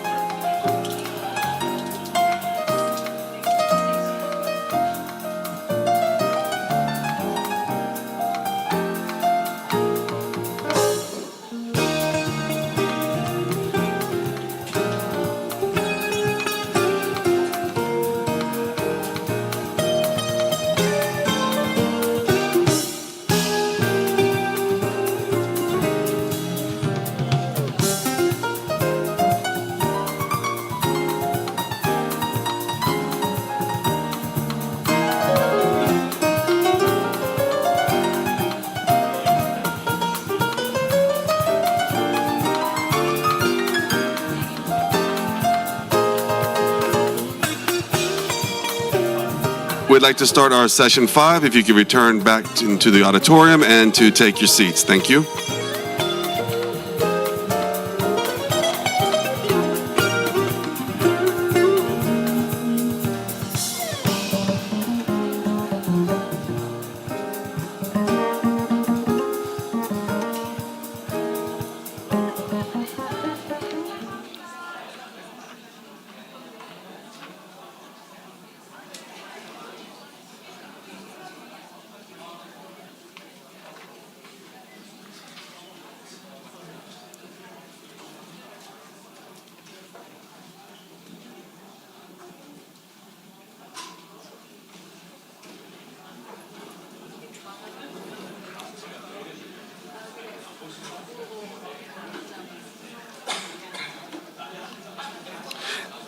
As we begin our session 5 during the symposium, I would like to thank you again for joining us, both in attendance and online.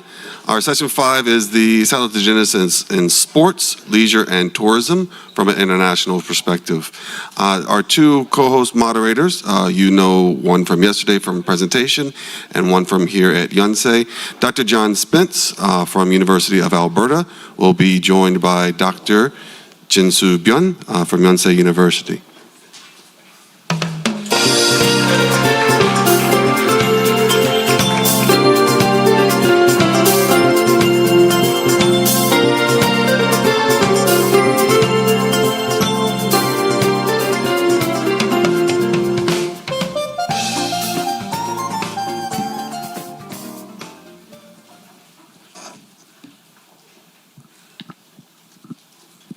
Good morning, everyone. I'm John Spence from University of Alberta, and you saw me yesterday. I'm the Associate Dean International in the Faculty of Kinesiology, Sport and Recreation. And as I also mentioned yesterday, I'm very excited and pleased to be here and joined by Dr. Jin-Soo Byun from Yonsei University. This morning, we're in a session, the salutogenic where I just skipped salutogenesis in sport, leisure, and tourism, international perspectives. And we'll get going here in a second. But can I just ask a favor? Can everyone just stand up? Just stand up, please.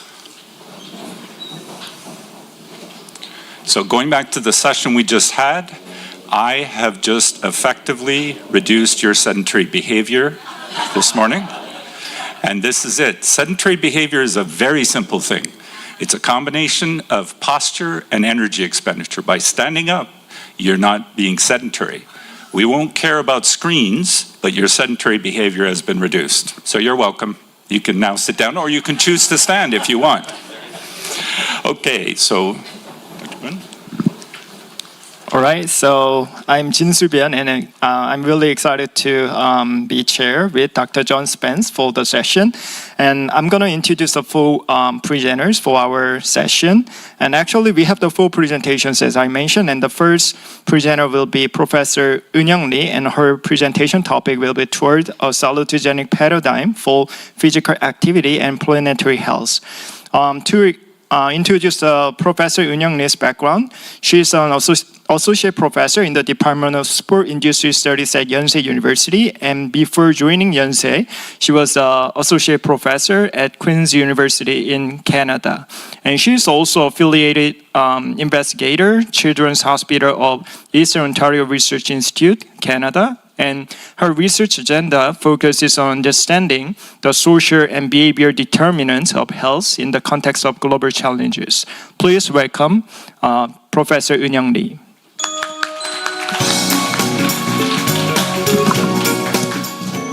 Thanks, John and Dr. Byun.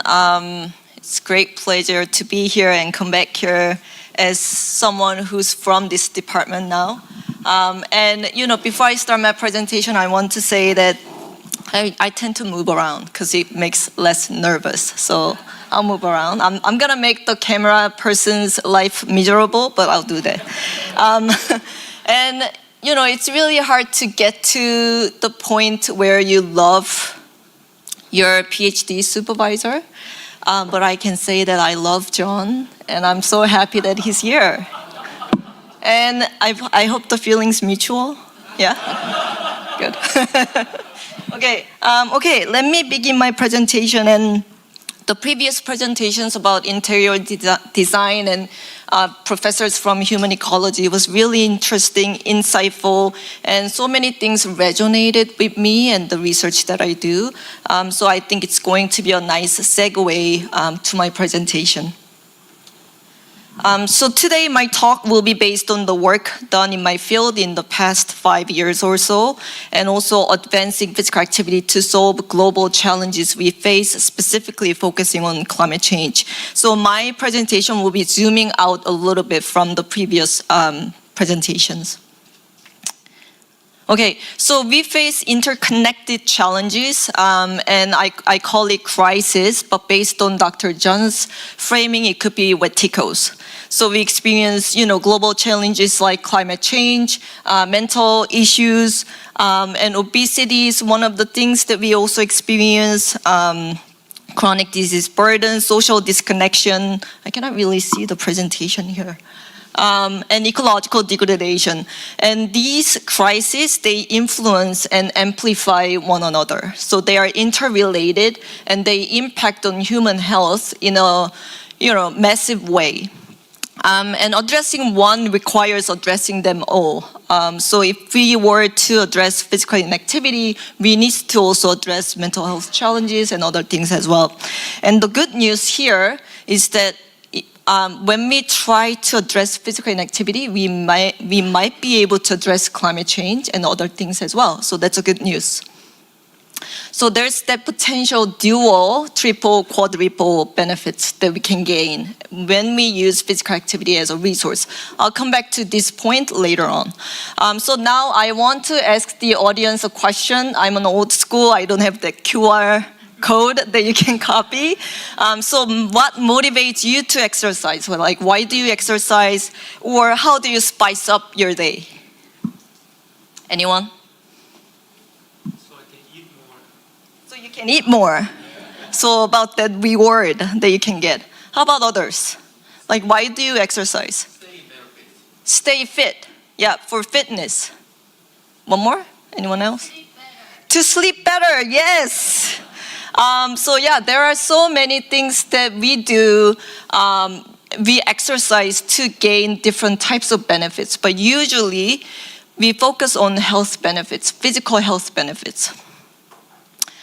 So the point that I wanted to make is that physical activity is commonly framed as disease prevention, risk reduction, weight management, biomedical optimization, and meeting the WHO's guidelines, right? So this evidence and this framing is primarily driven by medicalized, pathogenic understanding of the benefits of physical activity on physical cardiometabolic health, right? And in salutogenesis, based on Antonovsky, health is on a continuum.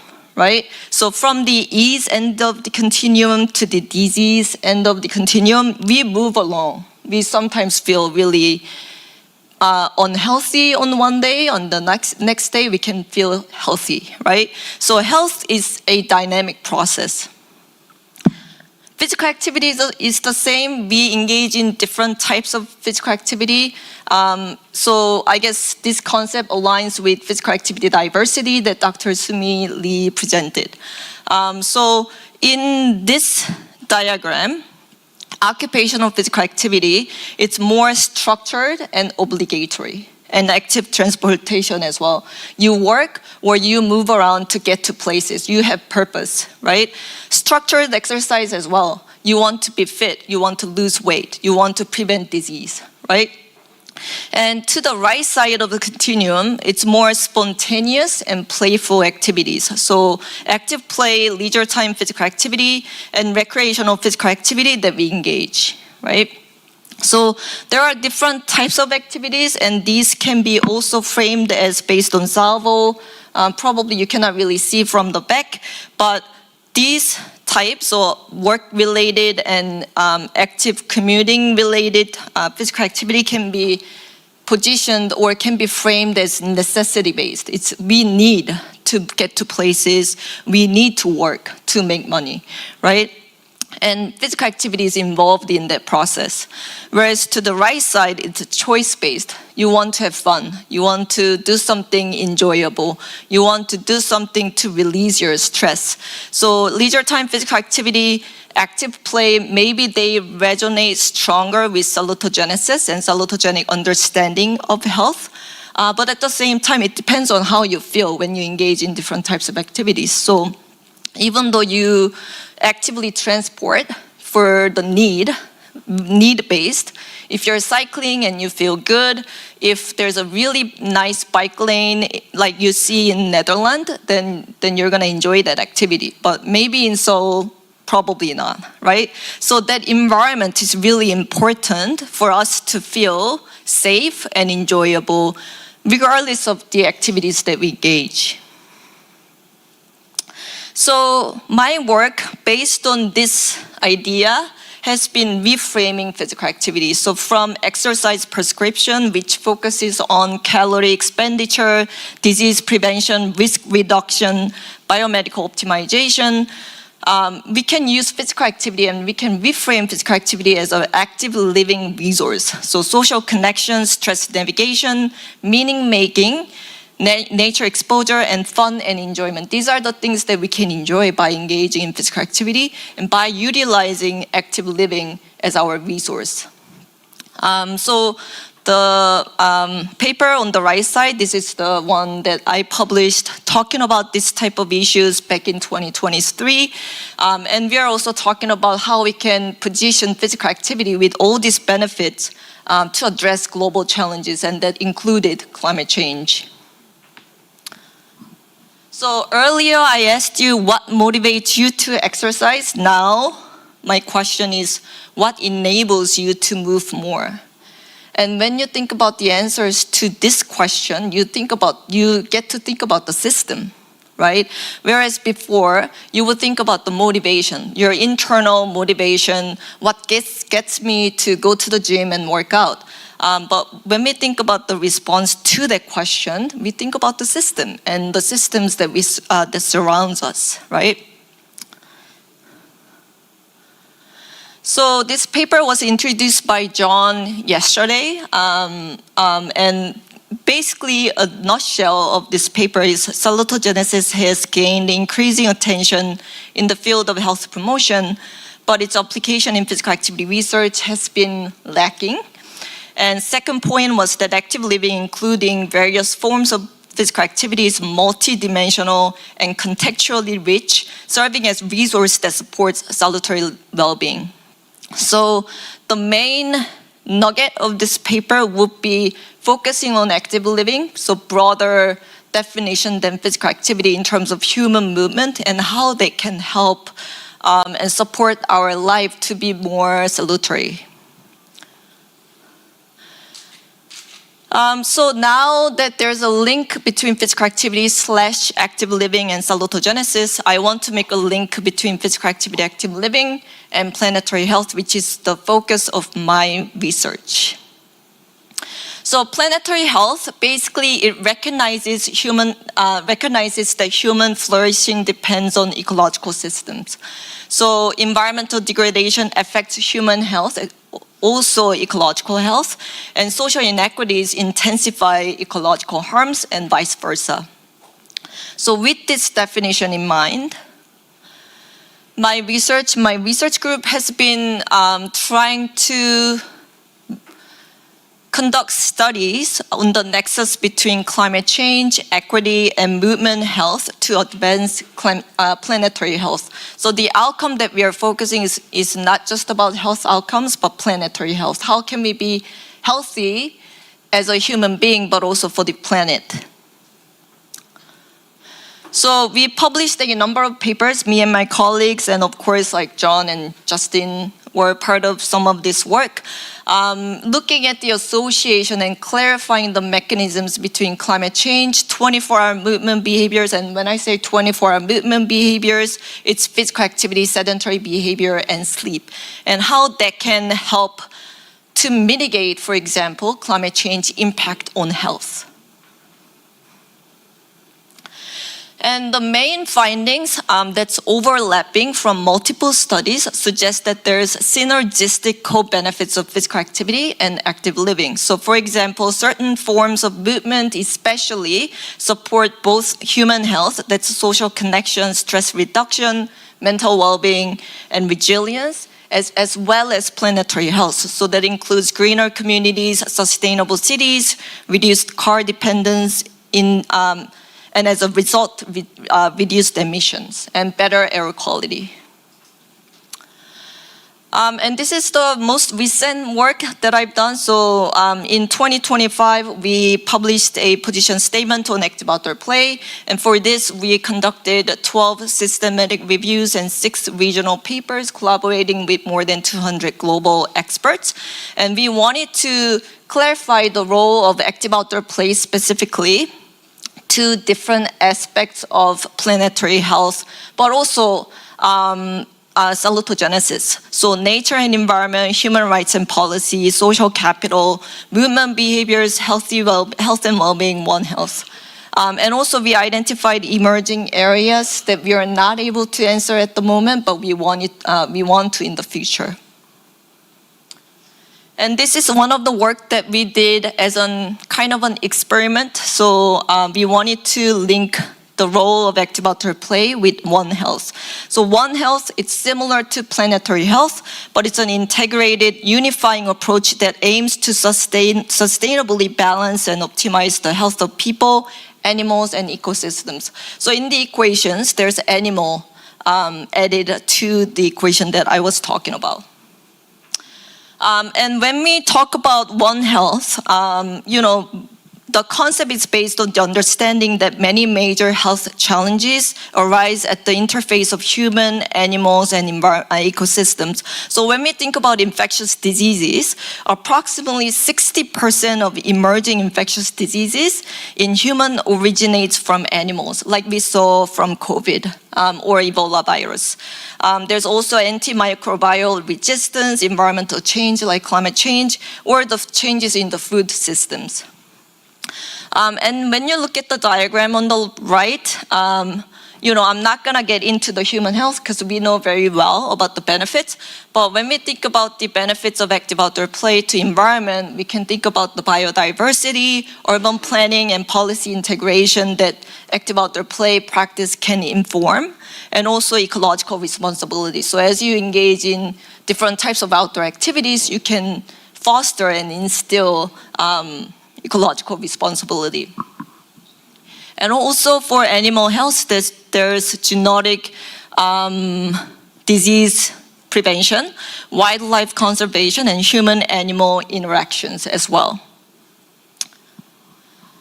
So how do we build environment that makes flourishing possible? So we are not talking about, preventing disease or getting fit, but we're talking about how we can thrive and flourish in the environment that's given to us. Car-centered to people-centered, so Yonsei campus is a good example of being human-centered. exercise prescription to active living cultures. So we need to move beyond prescribing exercise to creating active living cultures. Like in John's presentation, we talked about values and the way of life. And also situating health as individual responsibility to collective conditions. So your health is not your individual responsibility, but it's the responsibility of the society and the environment that surrounds us. And movement as disease management to well-being creation, extraction to regeneration, and also at the end, from the consumer mindset to the steward and protector of animals and the environment. So we can, shift our mind to think a bit more broadly about what's important and what kind of environment can help me to live well. Okay, so a salutogenic movement planetary health paradigm recognizes that health is relational, movement is diverse and contextual, and human well-being is ecological well-being. So human flourishing depends on healthy systems and the environments that surround us. This is the key point of my presentation. And some of the things that I do in my research to really advance my research agenda related to this point. So in terms of the research, we are looking at the impact of political economy on physical activity, and I'm collaborating with John on this. So we are looking at neoliberal governance and how that shaped physical activity research, and also our perception of what physical activity is about for the past 50 years and why we should change that. And also looking at urban planning, transportation, education, and climate policies, shaping movement ecosystems. So really looking at that multi-sectoral, interdisciplinary collaboration. And also looking at outdoor play and nature-based movement in salutary living and how that can be conducive to living well. And also for surveillance and monitoring for physical activity, instead of looking at physical inactivity, so instead of looking at, okay, what percentage of population is meeting the guidelines, we can look at physical activity inequalities or quality of movement experiences by using techniques like Gini coefficient. So those are the things that I plan to do in the near future. And in terms of teaching, I consider it as activism. So by mobilizing knowledge and by doing or creating social innovation, we can really change young people's mind with new knowledge, better or broader perspective, I would say. So in the coming term, I'll be teaching active living and planetary health across the life course for undergraduate students. So with that, I would like to close my presentation by asking another question. What would physical activity promotion look like if the goal were not merely preventing disease, improving fitness, or losing weight, but cultivating thriving and flourishing societies and living planets? So not really focusing on delaying death or morbidity, but living well. With that, this is the references that I used. And I thank my mentors, including John, Justin, and Dr. Yun, and everyone else. And also researchers whose passion and commitment continue to advance this field of study. So with that, thank you.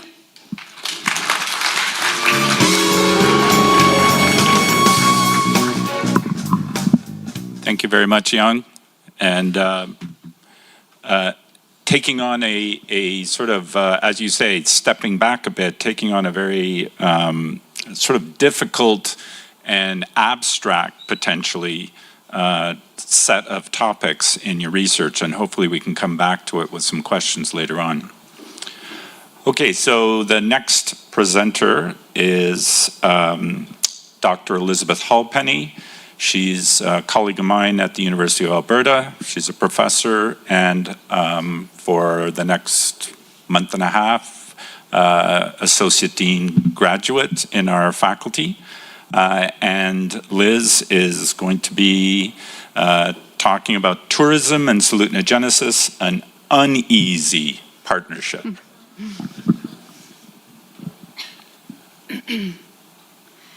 Yes, thank you, John. And I do encourage anyone who's interested in talking about the dual PhD degree we have with Yonsei, please come and chat with me. I would encourage you to participate. I was fortunate to mentor the first Korean student to come to Canada and study at the U of A.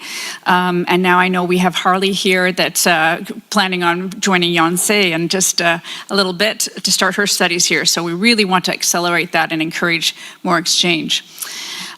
So I am a tourism professor and researcher. I'm also a parks management and conservation researcher as well. So it's lovely that we're talking about planetary health today.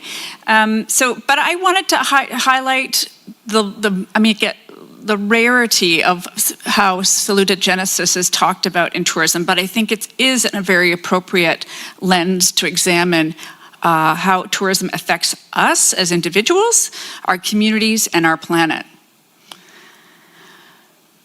So just to have some points of reference, those of you who are in the room who aren't in this field, tourism, traveling to any place outside one's normal environment is how I think of tourism. And we think of recreationists who are just visiting for a day, or tourists who are staying overnight, or traveling a certain number of kilometers.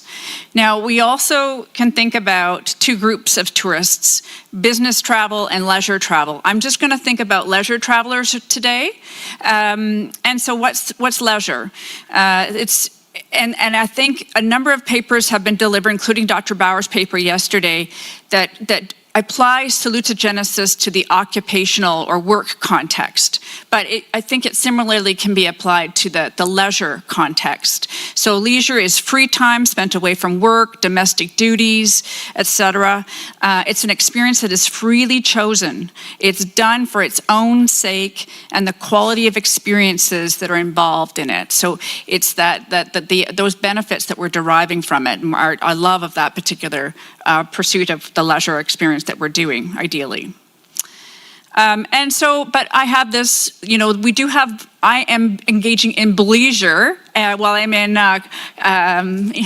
Korea, my second trip only here, and I love coming to the country, but definitely trying to pack in as much leisure travel as work travel. So, what does this have to do with salutogenesis? I thought we should just touch on a few forms or niche products or offerings in the tourism sector and think about how they layer onto or how they relate to the ease element of salutogenesis. So obviously, a no-brainer would be the very fast-growing sector of wellness tourism. So wellness tourism is while related to medical tourism, of course, it's the more proactive form where you're searching out and you're engaging in tourism to restore yourself, to build meaning, to build healthy habits, and so on. You can read those things on the screen faster than I can read them. And so I think it's more of a big picture, I think salutogenesis plays a huge role or can be a great connector to our wellness products and services that are, and you can see that the broad spectrum of what we can consider wellness-based tourism versus medicalized-based tourism. And then finally, at the root of this is the importance of the values, the holistic values that we're searching when we search out a wellness tourism travel experience. We're perhaps attempting to explore the beauty or the aesthetic revitalization. We might be looking at, I'm just going to change I can't see the slides very well here. The mind and body connection. Oh, I affected that. Here, I'll change it on my machine instead, because I can't read it with my old eyes here.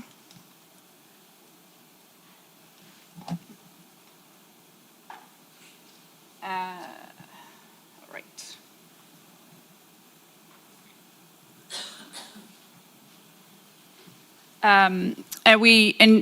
One of the areas that I work in a lot is the ecology and environment and natural environment experiences where we connect with nature through hiking, for example, and so on.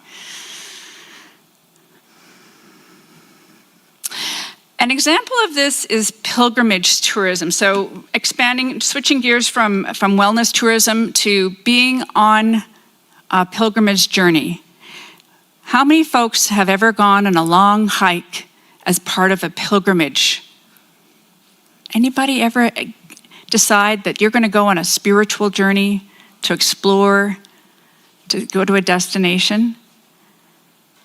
Some might say that Justin just finished this in Machu Picchu, in a way, in that he hiked a small amount to gain the summit to this very evocative setting. These pilgrimage tourism is often a journey of extremes. It's a lot of walking, it's a lot of trial, it's a very embodied experience where you're pounding the pavement, working towards this goal of perhaps reaching a spiritually important site that's meaningful to you. And this study of hikers on pilgrimage in Norway, they were examining the therapeutic mechanisms that fall out from the pilgrim experience. And so they identified walking, the opportunity to commune with nature, which relies nicely with Dr. Lee's presentation just now, and community. And so that interaction between fellow hikers, whom you might not even know, but it's that shared experience, that communitas of the challenge of moving along and exploring and experiencing that context. And I think that context is important from a salutogenic perspective, as is the camaraderie that you're experiencing. The study also looked at the after effects, so the importance of these kinds of impacts, or these kinds of travel on the ongoing experiences on your daily life once you've finished your travel, which I'll get to in a few minutes. Another form of travel, or a trend in the travel sector right now that I really wanted to highlight, was the idea of regenerative travel. Now that is a topic that many of you are probably quite familiar with, and I'm just going to grab the mic for a minute so it's easier for me to highlight. But this idea of, we've talked yesterday about net zero and living net zero and trying to achieve the sustainability or the sustainable balance in our lives, ecologically speaking, socially speaking, if we use the UN Sustainable Development Goals, culturally speaking. And, we're not achieving this. We all know we're not achieving this right now, but we try to get there. Well, and I would say most of the tourism sector is operating somewhere in here right now, very unsustainably. But there are operators out there that are actually making a pragmatic and successful momentum towards a more regenerative approach or philosophy of delivering tourism products and services. And so this is the idea of not just balancing or becoming net zero in what you're doing, not doing any harm, but rather you're giving back. So you're running a business that's actually giving back consistently to a local community, to an environment that you're operating in, or maybe to your staff, but it's very much regenerative. It's trying to give back every time you run your operation, or it's the tourist who's also dedicating their decisions in travel to becoming regenerative. Now, I know this sounds very ambitious, but it is happening in some sectors. So let me move forward on that one. Sorry, this is just highlighting this idea again, but more pragmatically, again, comparing sustainable tourism to regenerative tourism. Not that I'm saying sustainable tourism should not be, we should not work towards it, but the regenerative is even more nicely aligned, I think, with creating salutogenic outcomes. So here's my example, local example. This is in British Columbia, which is the province next to where the U of Alberta is based. It's a wonderful mountain destination called Revelstoke. Tremendous skiing, one of the best skiing locations in Canada. And Revelstoke is a small mountain community. So there's a sustainability issue. You want to make sure you're managing, you're not having too many tourists come in. You're trying to balance tourism with other offerings. And so the operators and the destination management organization in Revelstoke have gotten together and they decided, how do we capture or encourage the right kind of tourists to come to our destination? And every Thanksgiving weekend, they have something called Thanksgiving Back, where they bring tourists in. The tourists are incentivized to come by getting discounts on hotel rooms, up to $400 worth per weekend. And in exchange, the tourists are giving back by doing trail maintenance, by doing volunteerism and local arts groups, by doing food kitchen work. And so it's a win-win because the operators are filling up their hotel rooms on the shoulder season. But more importantly, the tourists, when they're interviewed, and we've been interviewing them, they're not really, of course, the money incentive is important, but it's actually more they're motivated by giving back to a destination they've fallen in love with, and they want to maintain it in different ways. And so they become meaningfully engaged in it. They get a lot back out of this giving process. So this is a form of volunteer tourism, but also one would label it regenerative tourism. A last example of regenerative tourism is an area that I'm working in a lot these days, which is agro-tourism. Local, this is mostly some international travel, but more local travel. People are learning about where their food comes. So there's that an understanding of the connection with food and food systems, increasingly educated people about how to make good choices about which producers to buy from. And just the regenerative element also then would be, how do we give back to an environment? So the core, the easy button way to understand this is the regenerative practices that we practice on our farms, of giving back to the all-important soil and other elements that our food is dependent upon. All right, so I talked about ease. Now, where's the dis-ease, or the unease, I should say, that hospitality brings, hospitality and tourism. As it comes as no surprise, I've already hinted at this. I'm going to talk about hospitality and tourism. So hospitality is largely the restaurants, bars, restaurants that we think of. We know that the hospitality sector is really problematized with high levels of mental illness, high rates of drug use and alcohol abuse, high incidence of sexual assault and harassment for hotel staff, for example. There's challenges in the sector, and it's not always understood, perhaps, by the average consumer. Those are not salutogenic working conditions. We need to understand how to better, and the industry is working on that, how to better those work experiences for those workers. They also work long hours, and in yesterday's presentations, they talked about service, the service career of a health practitioner. Similarly, in the hospitality sector, there's a certain element of you're drawn to service to serve others through hospitality. So there's that mentality there also, the guest-focused ethic versus the worker-focused health focus. So here's one example. As I said, there's not a ton of studies that pull from salutogenesis and or the scales used in the framework, but here's one where they looked at small-scale operators in Sweden and Norway during the COVID pandemic. How did they cope with the difficult operating conditions, a small company and their employees? And they found that the 6 general resistance resources that emerged included understanding the rules, optimism, proactivity, problem solving, and flexibility and cooperation. And then social support. So these things emerge from interviews. We can see some of this work starting to gain ground in the tourism sector in terms of applying these principles to understand what's working for small enterprise or working for tourism employees.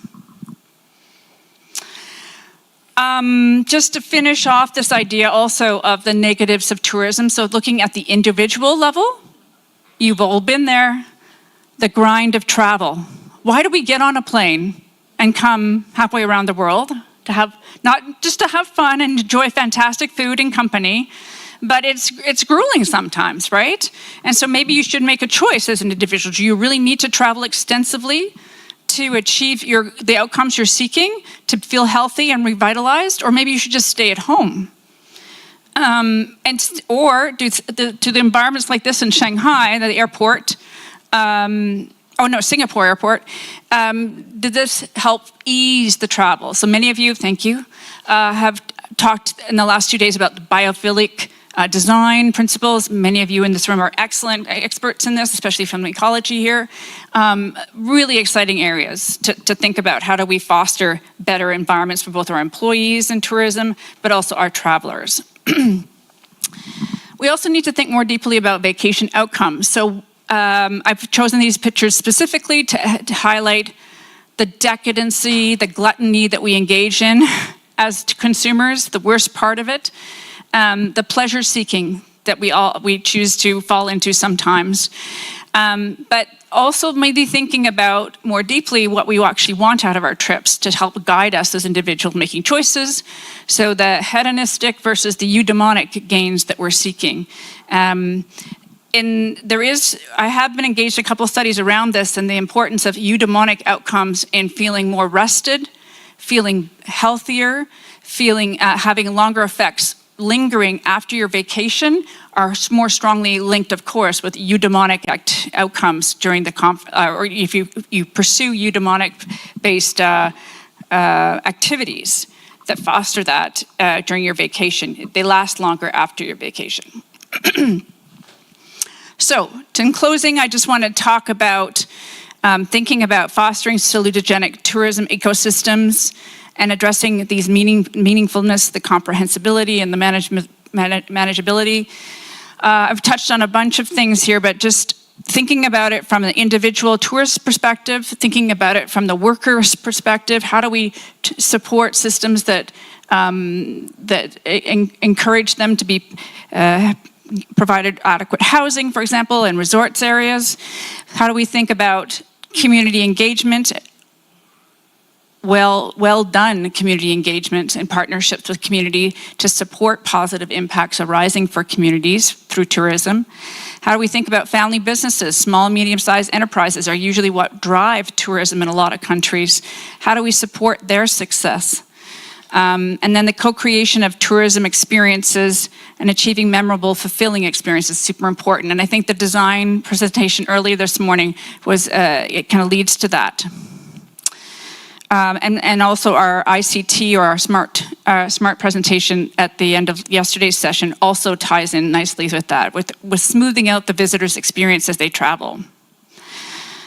3 areas that I think we should really spend time on are, we need to, of course, recognize tourism is extractive. It's not going to change, but how can we make it less unsustainable? How do we promote staycations and local travel more often, which can be maybe more aligned with the salutogenic goals that we're interested in? Next, the duration. There is research out there that talks about how well or how long the therapeutic or the regenerative effects, the restorative effects last after we come back from vacation. And there's a number of factors that shape that. I didn't get into that in the presentation today, but more work definitely needs to be done. How do operators or destination managers help facilitate the lasting effects of those vacations? And then finally would be just structural policies, and I think this ties in nicely with the previous presentation around political economy and how we try to change practices and policies, investment around tourism and how it develops in our communities. More strategic investments in the visitor economy can facilitate some of these goals or these outcomes that I was suggesting. So thank you very much. I hope some of that resonated with you today, and it's been a pleasure to be here.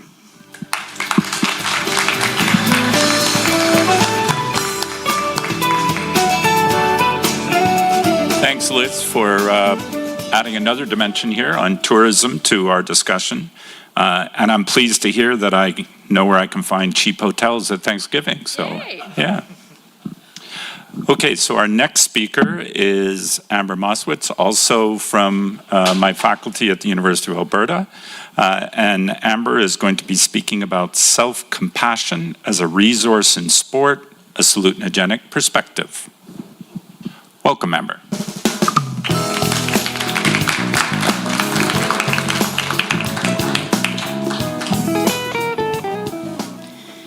Hi, everyone. Thank you for the opportunity to be here.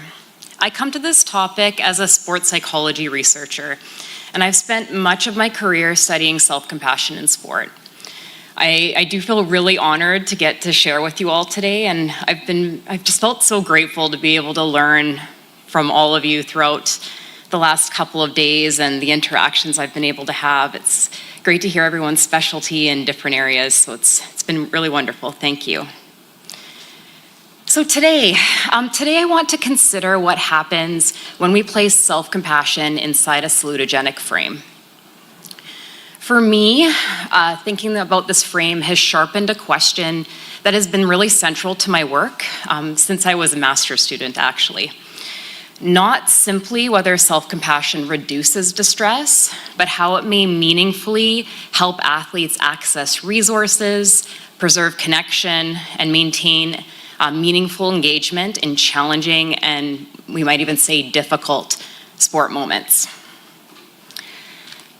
The position I'm going to put forward is that self-compassion might be one such resource. More specifically, it might help athletes preserve or rebuild coherence when performance stress threatens identity, worth, belonging, and trust in the body and its abilities.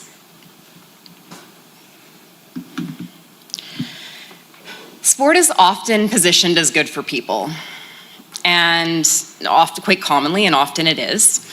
It can provide movement, belonging, purpose, mastery, friendship, even joy. But sport, I think we can all agree, is not automatically salutogenic.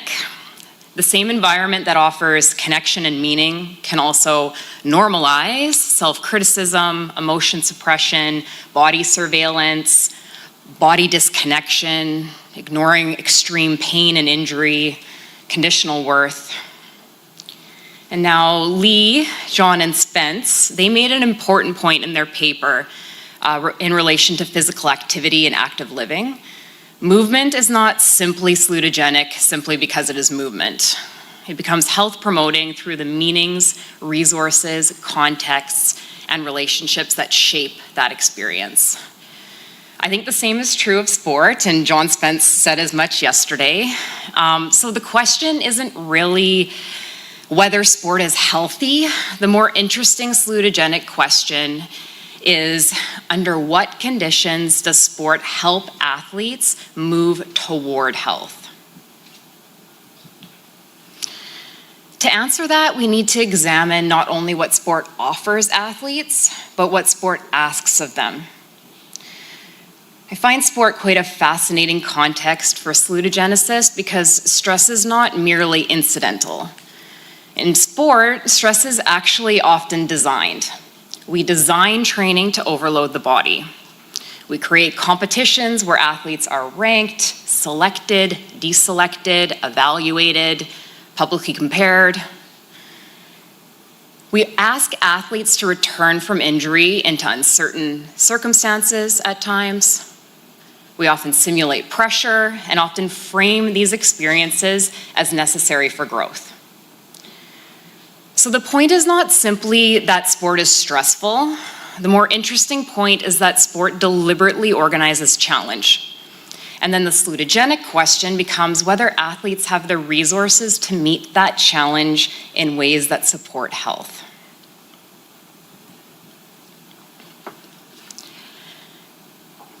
So if sport deliberately organizes challenge, then the next question is what that challenge actually does. Some manufactured stress can be developmental. Training stress can build fitness and performance capability. Competition could challenge meaning. Even failure can become information. And this is one I struggle with a little bit as someone who has sustained some fairly serious injuries, but even injury can prompt reflection, reorganization, and support seeking. But these same experiences can also be corrosive or more harmful.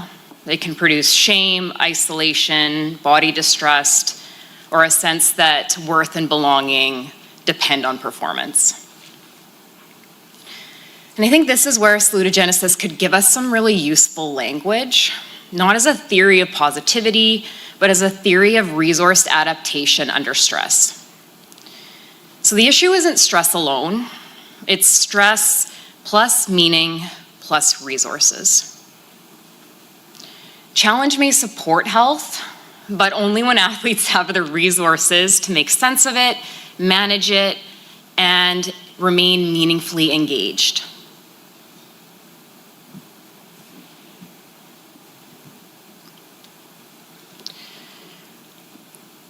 A sense of coherence can give us some language for sport difficulty. Athletes live coherence in moments of threat and challenge. In moments of failure, injury, deselection, shame, body evaluation, maybe even role uncertainty, athletes are not only asking, can I perform? They might also be asking, what does this mean? Do I still belong? Can I trust my body? Am I still worth investing in? These are coherence questions. So now, difficulty can become dangerous when it stops making sense, when athletes can't see resources, or when the experience maybe becomes a little bit disconnected from meaning. I had a look at some of the research in sports salutogenesis, and really that body of evidence supports this idea. Athletes' coherence is tied to subjective health, injury experiences, role opportunities, and broader conditions of sport participation at various levels, from grassroots developmental up to the elite levels. So in this talk, I think where I got to was I'm really interested in how athletes preserve or rebuild coherence when sport threatens identity, belonging, trust, or worth.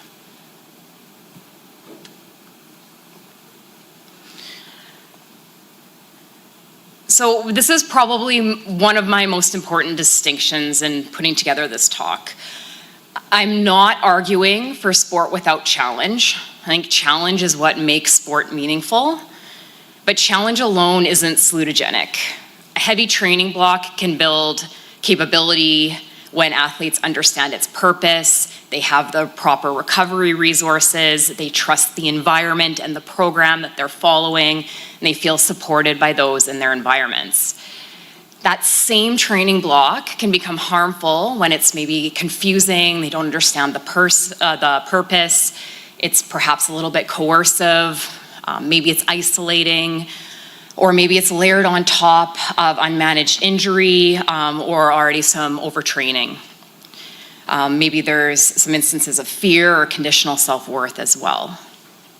So across the sport salutogenesis literature, the repeated message is not simply sport is good, it's that sport becomes health promoting when resources are accessible, relational, meaningful, and very situated, very context relevant. So the problem isn't challenge, the problem is unresourced challenge. And once we see that, I think we can ask a bit of a more precise question. What resources do athletes draw on when sport becomes difficult or challenging? And the reality is that for every athlete, there will be demand. But what differs is how athletes respond. A very common response that athletes are encouraged to rely on, whether that's indirect or directly, is self-criticism. Sport often treats self-criticism as if it were a performance resource. Athletes often learn that being hard on themselves proves that they care, that self-attack keeps standards really high, or that harshness is the price of excellence. This is what many sport environments will tell or teach athletes. And they look to convey that and reflect it back in their own responses. But from a salutogenic perspective, we can ask a different question. Does self-criticism actually help athletes make difficulty more comprehensible, manageable, and meaningful? And to be clear, I'm not arguing against evaluation, feedback, or high standards. Sport requires very honest appraisal and evaluation, But the distinction here is between constructive evaluation and harsh self-criticism. Constructive evaluation is specific, actionable, and behavior-focused. So what happened? What's the issue? What can I learn? What's the next useful response? Harsh self-criticism is often global, very identity-based. It's often rooted in the emotion of shame. It's questions like, what's wrong with me? Why am I like this? Maybe I don't belong here. From a salutogenic perspective, constructive evaluation can support coherence because it makes difficulty understandable and perhaps even workable. Harsh self-criticism may disrupt coherence because it makes difficulty more threatening, isolating, and tied to worth.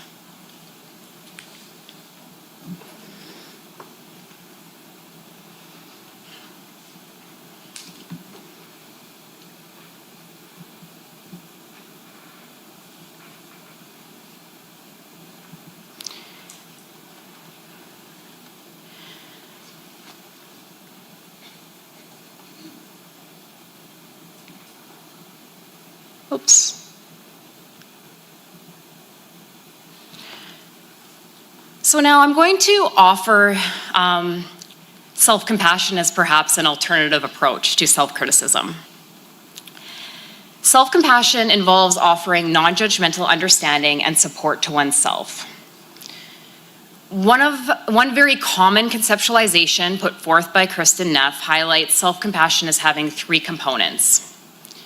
Self-kindness involves extending support and understanding to oneself as opposed to being overly self-critical or judgmental. Common humanity adopts a recognition that one isn't alone in their experiences. They need not be isolating, others have them too. And mindfulness involves keeping thoughts and feelings in a balanced awareness and moving forward with acceptance and clarity as opposed to letting emotions take over or ignoring those emotions entirely.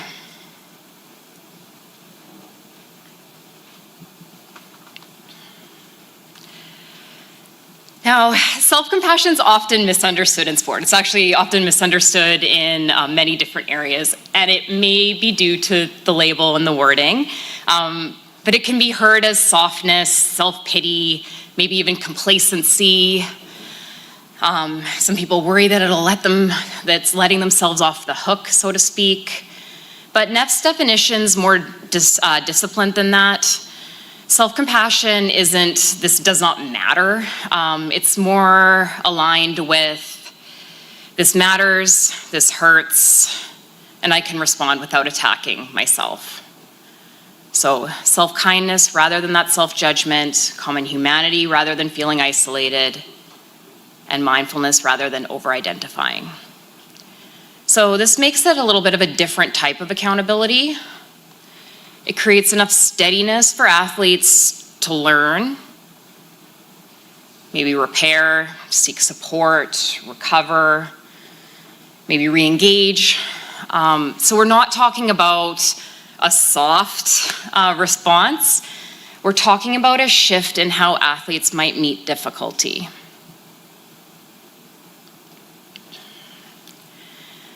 So here's the conceptual claim I want to offer, and I'll offer it carefully.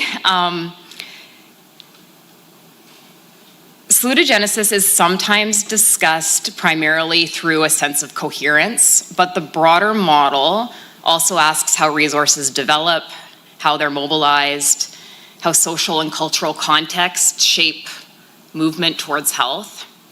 And I think that's where I see self-compassion perhaps making a useful contribution in sport. I'm not suggesting that self-compassion is salutogenesis itself.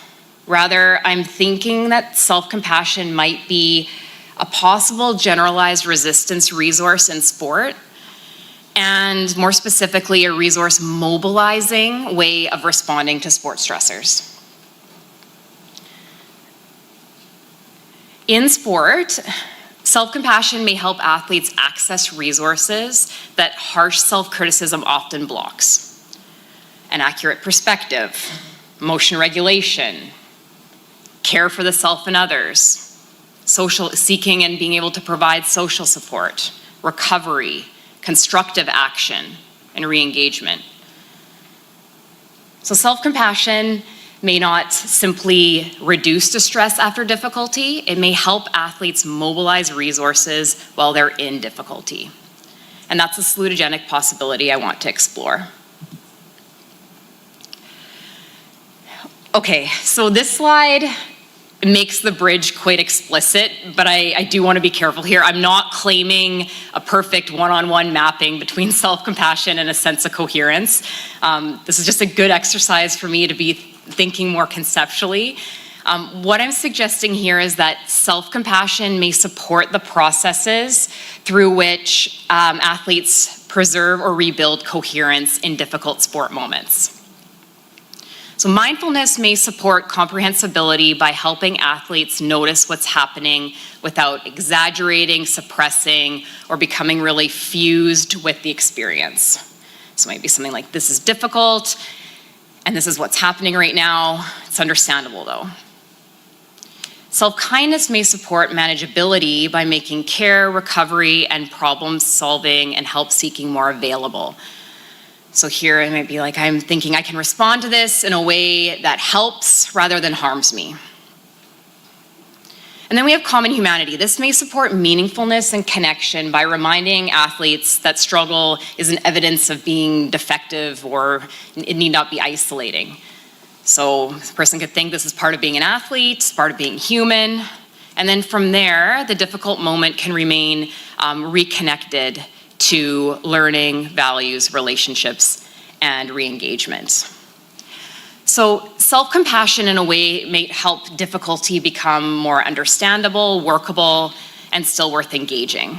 So that's the coherent supporting possibility that I'd really like to explore. The sport evidence base is promising, and while there's a lot, I'll try to summarize it in 4 broad patterns.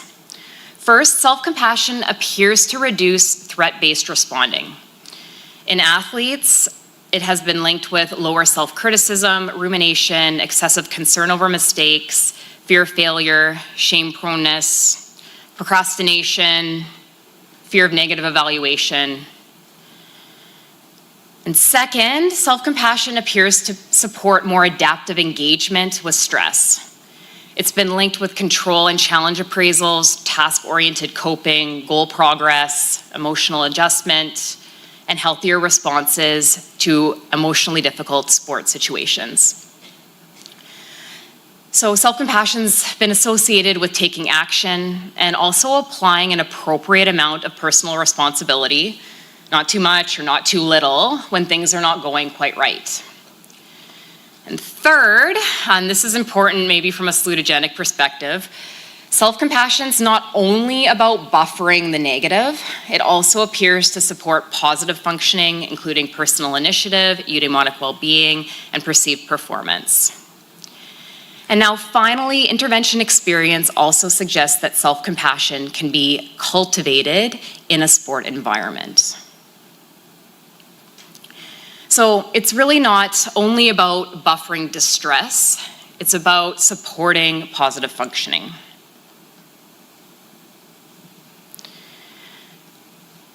A salutogenic perspective kind of prevents this from becoming another individual responsibility message. If we tell athletes to be self-compassionate, but place them in environments where mistakes are shamed, help seeking is risky, bodies are constantly judged, or worth is conditional on performance, then we probably misunderstood the issue. Indeed, self-compassion is practiced by individuals, but it's enabled or constrained by culture. And this is where my own recent work has been taking me, and my colleagues and I have been kind of shaping it towards this direction. We're looking at the role of others in making self-compassion more or less available in sport. So teams, coaches, organizations, they can all make self-compassion feel legitimate, feel professional, feel strong, but they can also make it feel like weakness. And this is also where Lundqvist and colleagues really give us an important guardrail. We shouldn't pathologize typical challenging sport distress, but we also shouldn't normalize harmful practices that serve or ignore quite severe warning signs. We need to find the right balance. So really, my point with this slide is that the athlete isn't the only site of intervention, and it's not the only site of responsibility. A lot of the work that my colleagues and I have done have been focused mainly on the athlete, and we have really come to realize that we need to be embedded more within the environments that they're learning, growing, and developing. So to close, I want to return to what I'll call my central claim. I'm not arguing for sport without challenge. Challenge is part of what makes sport quite meaningful for many people. Risk, loss, pressure, uncertainty, striving, these are all woven into the experience of sport. And it's probably not realistic that we go to try to reduce or eliminate all of those. But a salutogenic sports system doesn't simply expose athletes to stress and hope that they become stronger. In salutogenic terms, it's not about reducing demand, it's about resourcing demand. It's about creating conditions that help athletes meet difficulty in ways that support their health, their identity, and their connection. And I think self-compassion might be one of those resources. It offers athletes a way to hold high standards without self-attack. They can be ambitious without self-abandonment. They can be accountable without experiencing intense shame. So this helps athletes face difficulty with clarity and care rather than shame and that harsh self-criticism. So from this perspective, self-compassion isn't softness, it's really part of sustainable excellence. So perhaps the question is not whether self-compassion belongs in high-performance sport or in sport in general, but whether sport can afford to keep confusing self-criticism with strength.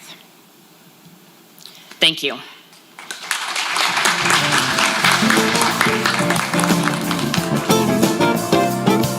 Thanks, Amber. And another nugget for us to think about here in the sport context. So actually, we have only one last presentation for the two-day symposium. Before the presentation, I just want to suggest stand up one more time for a quick stretching for making our last presentation more salutogenic. So maybe just like a 10-second stand up and stretching for your muscles, then we're gonna start the last presentation.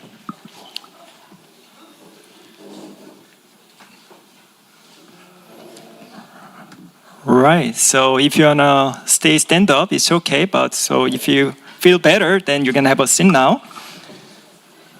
Right, so I'm really excited to introduce the last presenter for the symposium this year. The presenter is Dr. Dong-Hoon Lee, who is an associate professor in the Department of Sport Industry Studies at Yonsei University. Before joining Yonsei, he was the assistant professor in the metabolic epidemiology at the Lee Kong Chang School of Medicine, Nanyang Technology University in Singapore. And he got his doctorate degree in epidemiology and nutrition at Harvard T.H. Chan School of Public Health. And he is conducting the research about the obesity and energetics on chronic disease prevention and survivorship using novel approaches. Please welcome Dr. Dong-Hoon Lee. Okay, thank you so much for your kind introduction, and thank you everyone for coming on Saturday and staying to the last presentation. I'm pretty sure you learned a lot during the 2 days, but you also want to go out and do some more salutogenic activities. Just stay with me for another 15 minutes, and then you'll be free. Okay. So today I will talk about the beyond lifestyle, social and psychological determinants of health and survival. And I will share 2 studies that our research team conducted recently, one from a large prospective core study and the other from cancer survivals. And I will look at them both from a salutogenic perspective. Okay. Okay, just a brief background. We all know that the classic pathogenic frame, smoking, poor diet, inactivity, obesity, and alcohol drive about 30 to 40% of premature mortality. So in theory, if we remove all these risk factors, we should stay healthy. But what we cannot fully explain is that even if we adhere to these healthy behaviors, we still face a substantial residual mortality. So there must be the hidden variables, and the social and psychological factors are strong candidates. For example, some studies shows that loneliness is equivalent to smoking 15 cigarettes per day, and even the Professor Sumi Lee said that the loneliness is associated with high physical pain. And also there are studies showing that like chronic distress predicts CVD independent of behaviors. So the question is a healthy lifestyle really enough? So to address this question, let me quickly look at how the definition of health has evolved. So in 1948, WHO defined health as a complete physical, mental, and social well-being. This is a great vision, but a bit too absolute for the modern era of chronic disease. And in 2011, Hubbard and colleagues redefined health as the ability to adapt and self-manage in the face of challenges, a much more dynamic view. And even earlier in 1979, Antonovsky proposed salutogenesis, and he placed health on a continuum from ease to disease, and also introduced the concept of sense of coherence, comprehensibility, manageability, and meaningfulness. So today we are shifting from asking what makes us sick to what keeps us well. And we now recognize that behavioral, social, and psychological factors are not parallel silos. They are mutually constitutive resources for health. So with that framework in mind, let me show you the study one.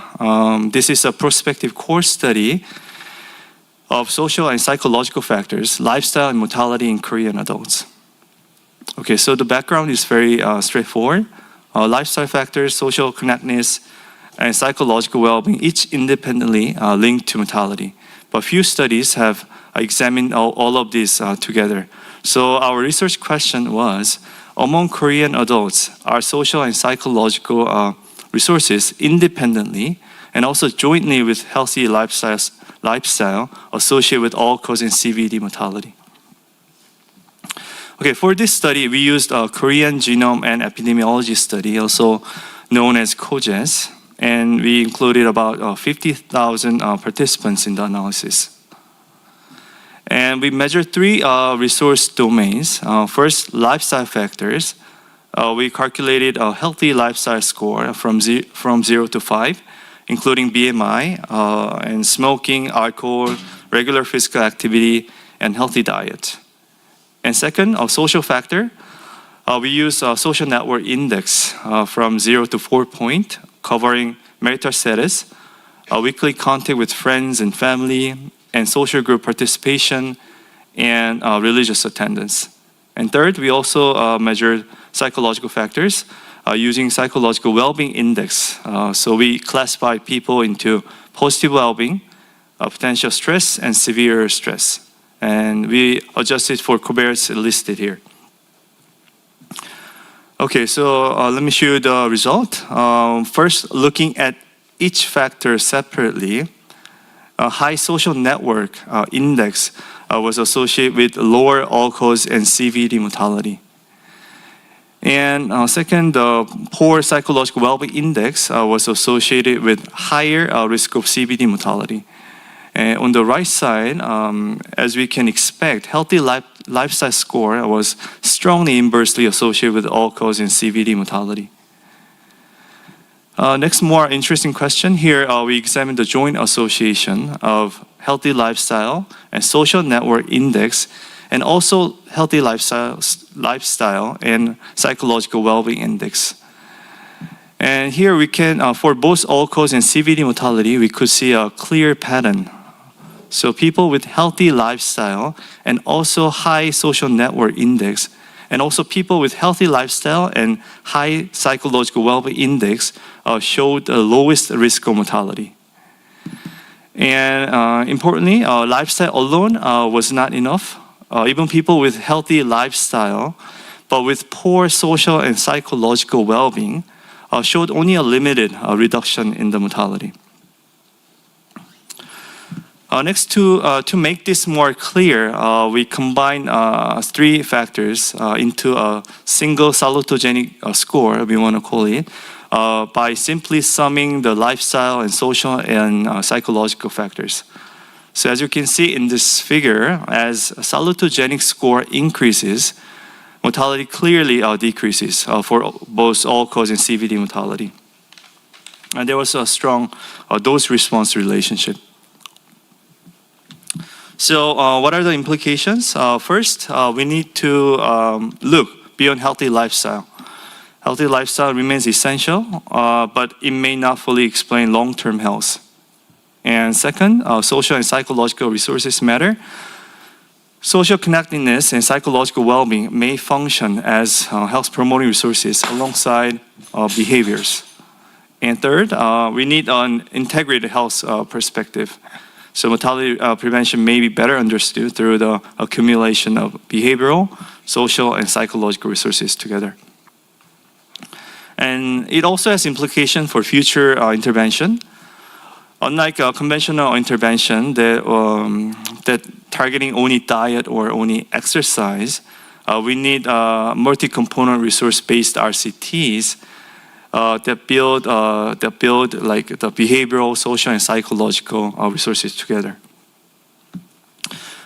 Okay, so that was study one in the general population, and now let me move on to our next study, which is a systematic review on sense of coherence and health outcomes in breast cancer patients.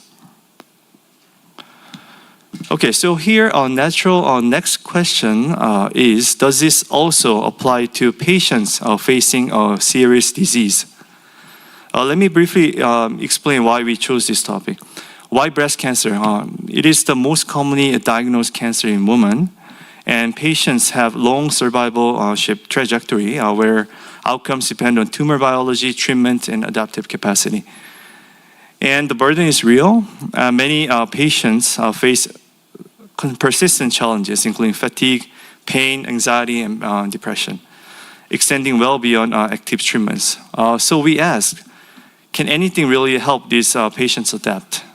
So that is where the sense of coherence comes in. It measures patients' ability to make sense of, manage, and also find meaning in the illness experience. So our research question was, does SOC actually help breast cancer patients? So for this study, we conducted a systematic review and we searched 4 databases, including PubMed, Embase, PsycInfo, and SNAR, from the start to October 2025. We included original studies on breast cancer patients using standardized SOC scales with cross-sectional cohort and RCT designs. And after screening, we found 28 studies that met our inclusion criteria, and many of them were from different countries, and sample size varied from 10 to 2,200. They used different SOC scales, and majority of them were cross-sectional, but there were several core studies. And we grouped outcomes into 4 main domains. First, social and emotional outcomes, and second, quality of life and functional health, and also a symptom burden and daily difficulty, and clinical and behavioral outcomes. Okay, here are the main findings. So for psychological health, higher SOC was associated with lower anxiety and depression with a correlation of about 0.7, quite strong evidence. And for quality of life, most studies, 11 out of 16 studies showed a favorable association with about moderate to high correlation. And for symptom burden, higher SOC was associated with less pain, less fatigue, and higher risk of insomnia. And lastly, survival, there was only 1 study, but high SOC was associated with breast cancer specific survival with hazard ratio of 0.8. So overall, we could see that high SOC was associated with more favorable outcomes. Okay, so what are the implications? Traditionally, we focus on lifestyle factors like exercise, diet, and body weight to improve cancer outcomes. But SOC add another layer. So through comprehensibility, manageability, and meaningfulness, SOC shape how patients adapt across the cancer trajectory. And it influences symptom function, quality of life, and even survival. How can you apply this to apply in practice? 3 steps. First, assess SOC early to identify patients who may need more intensive psychological or self-management support. And second, strengthen through intervention. SOC-oriented education, counseling, and self-management may support adaptation and symptom control. And third, integrate into care model, moving beyond treatment and lifestyle alone by incorporating psychological resilience and social support. Okay, this is my last slide. So lastly, I want to bring the 2 studies together. So in study 1, in Korean adults, healthy lifestyle plus strong tie plus good psychological well-being was associated with lower all-cause and CVD mortality. Lifestyle alone was not enough. Resources add up. In second study, our system review of 28 studies showed that sense of coherence was consistently associated with better psychological health, quality of life, symptom, and survival. So adaptive capacity matters across the cancer trajectory. So in summary, behavioral, social, and psychological resources work together, not in isolation. And this is the spirit of the perichoretic salutogenesis, the theme of the symposium. Okay, with that, I would like to thank our team at Yonsei and also our international collaborators and also for the fundings from the National Research Foundation of Korea. Thank you.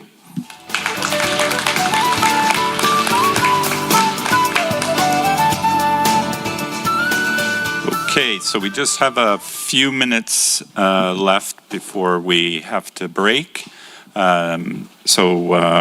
Thank you, first of all, Dr. Lee. And we'll have the presenters come up on stage, please. And while we're waiting for them to come up, if you have a question, please come up to one of the microphones here if you have a question for any one of our presenters.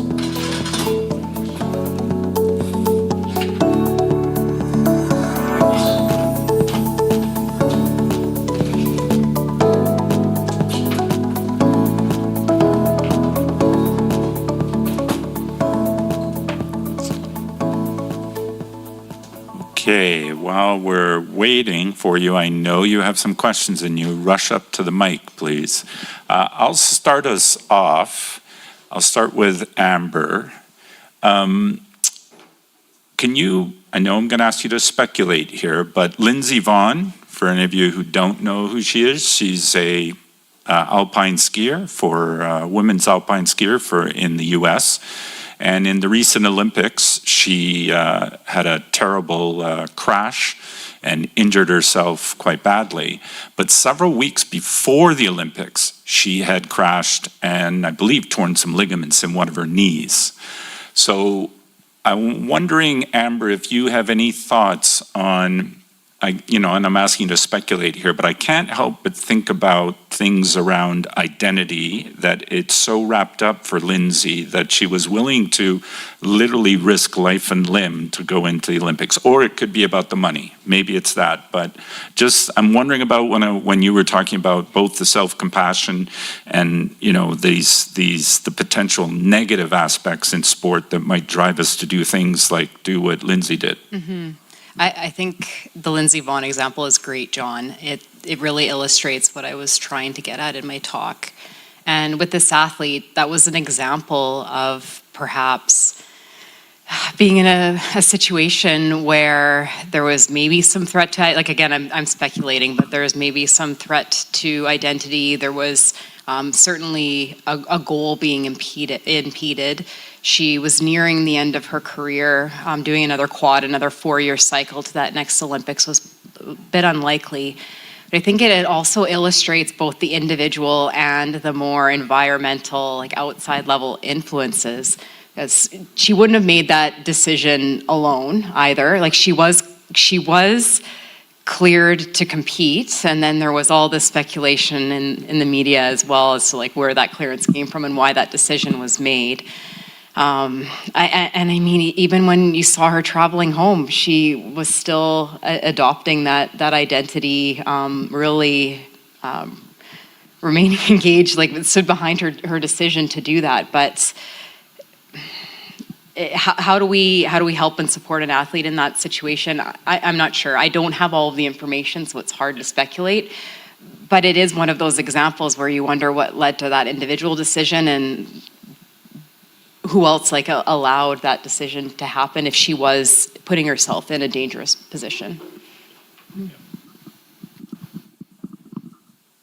Right. So thank you for the question answer. And actually, I have one quick question about how we're gonna change the perception of the practitioners in relation to using the salutogenic approaches, especially related to the sustainability. So I want to ask the question to Dr. Eun-young Lee and also Dr. Elizabeth Halfpenny, because you talked about both of you talked about the sustainability aspect in the sport tourism and health promotion. So do you think that is there any effective strategies that we can change the perception of the practitioners to utilize the salutogenic perspective to make our planning more sustainable and healthier? Well, I'll start. I think it's not just practitioners, but it's also governments who drag their feet as well. So the same mechanism can be used for both as an argument in that what shapes either a client's interest in patronizing your business or a voter to vote for you as a politician is often rooted in individual benefit or, for example, one's health, one's family's health. I think that's one of the strategies we're really actively pursuing in our very backward government, with our backward government in our province right now, is if we can link health outcomes related to improved performance around addressing climate change, we can leverage that to, if we link the health of humans to taking action, then maybe we can encourage government to make more progressive change. The same can be said of operators in the private sector who see that link, who can story tell about that link and what they're doing from a progress standpoint.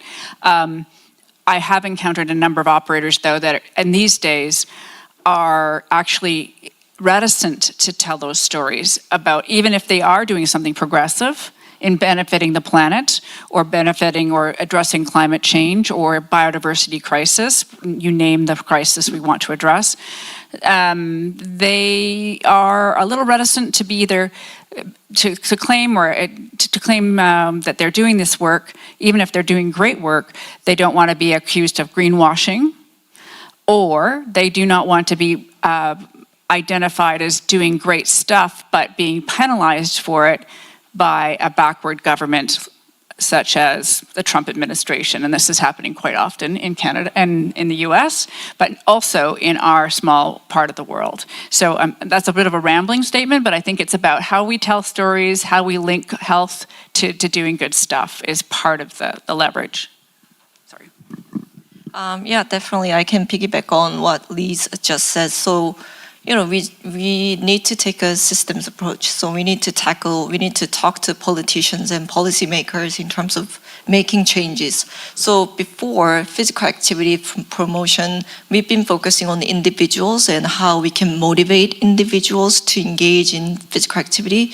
But instead, if we can create the environment and create the system, create the culture, create the value system for active living, then, it naturally happens. And actually addressing physical inactivity can address other issues as well.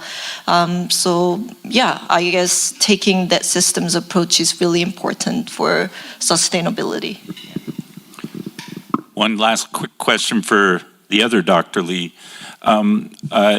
Two impressive sets of findings from those studies. The second study, I'm trying to remember back on the sense of coherence as a measure, but are you confident about the psychometrics around that tool in terms of assessing manageability, comprehensibility, and so forth, as it then relates to what it's telling you in your findings? Yeah, that's a great question. So in my second study, which was on SOC, a sense of coherence in health outcomes in breast cancer patients, we only include studies that use the standardized SOC questionnaire. So I'm pretty sure it can capture the SOC properly. But the problem of that, the limitation of the study is that most of the studies that were included were cross-sectional. So it's quite difficult to say the causal inference between the relationship yet. There were only several core studies available, so it's very hard to tell. And while we were doing the systematic review, we found that we definitely need more core study, longitudinal study, to find the real relationship between SOC and other outcomes. Good, thank you. Oh, one last question then. I just would like to express my gratitude and just quick two comments regarding tourism and pilgrimage. I would like to highlight we have also pilgrimage program in Korea alongside of a demilitarized zone, and we have more increasing trend to have this kind of, it is related to peace movement between two Koreas. And another thing there regarding this One Health, planetary health, Yonsei University was a kind of a cradle of green campus movement in the 90s, but at the moment it's bit backlash. I'm leading currently the student group to promote green campus awareness and activities, and there are many kinds of. Just last night I joined to collect the water bottles to create recycling and upcycling these and things. I hope we could connect each other because your idea is very interesting, and to support a student initiative across the campus, and we need to work interdisciplinary. So I hope this kind of conference continue to promote these movements alive. Thank you very much. Thank you. Thank you very much. Okay, so I just once again want to thank our presenters and also appreciate what seemed to be a very thoughtful approach to integrating hallucinogenesis into your various topic areas. So that's much appreciated. And with that, I believe we're stopping for a quick break here. Correct? Yes? Oh. Okay, all right. We'll turn it over then for the final closing. Is that correct? Yep. So thank you for all the presentation, and we're gonna move on to the closing ceremony. Thank you very much.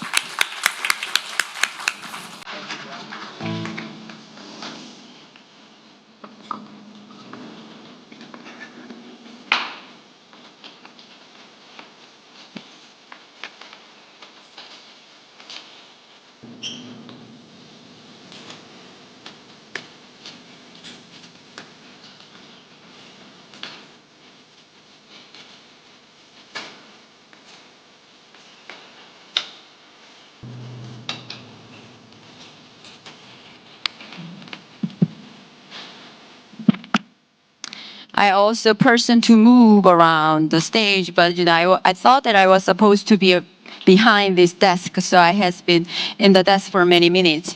To be honest with you, I was supposed to be in Busan last night and came here this morning, so I was not supposed to have some, opening or welcoming remark yesterday, but due to the collapse of the Seosomun Goka, I was not able to go to Busan yesterday.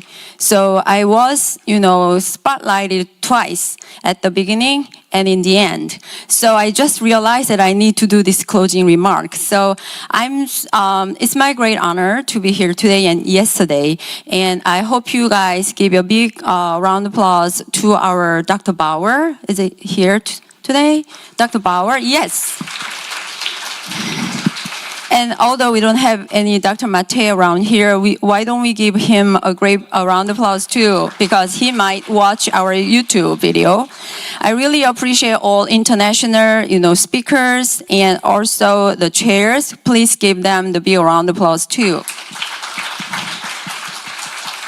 And we have, excellent presenters from Yonsei University. You guys learn a lot from the different, researchers from different departments, right? So why don't we give our big round of applause to the presenters and speakers too.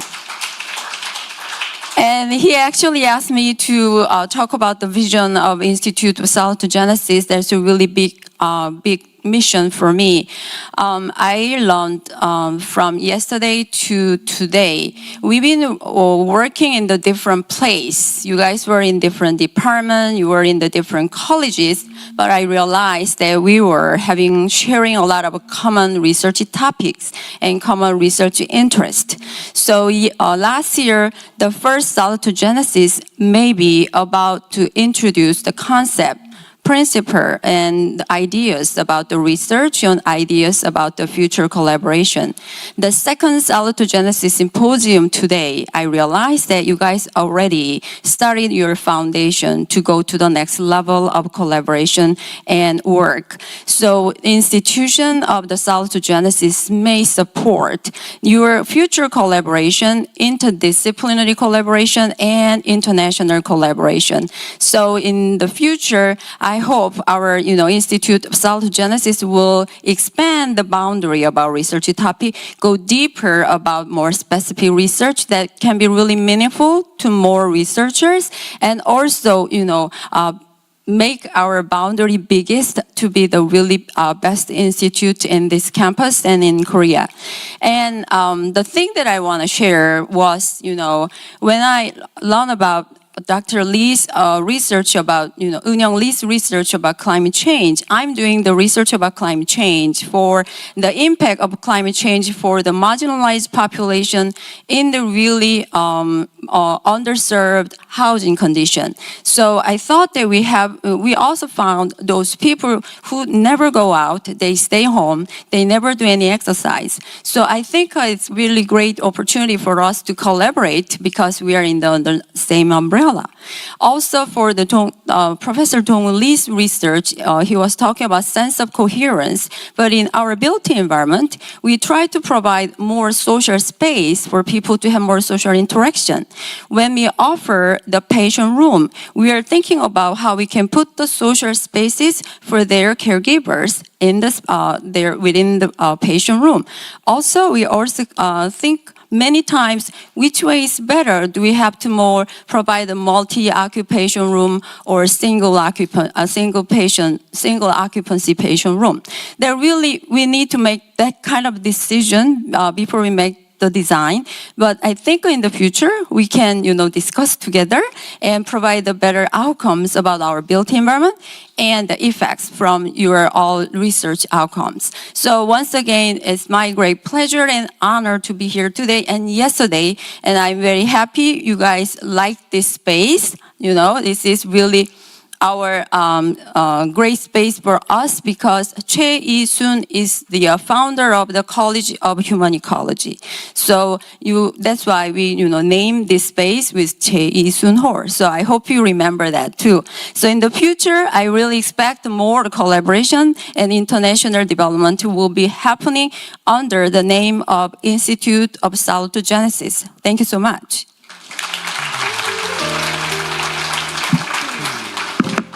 I'm going to give this to our actor, the organizer, and dedicator of this conference.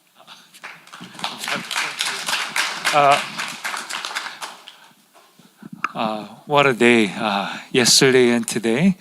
I'm so thrilled to see that we were able to come together. And then I'm so honored that people are talking about the word salutogenesis from their researcher's perspective. And at the same time, I know how much hard time I gave them, because, you're doing your own research. Now they actually have to have a new perspective of salutogenesis. But so as much as a hard time, that I gave you a hard time, but I hope that you enjoyed it in some way.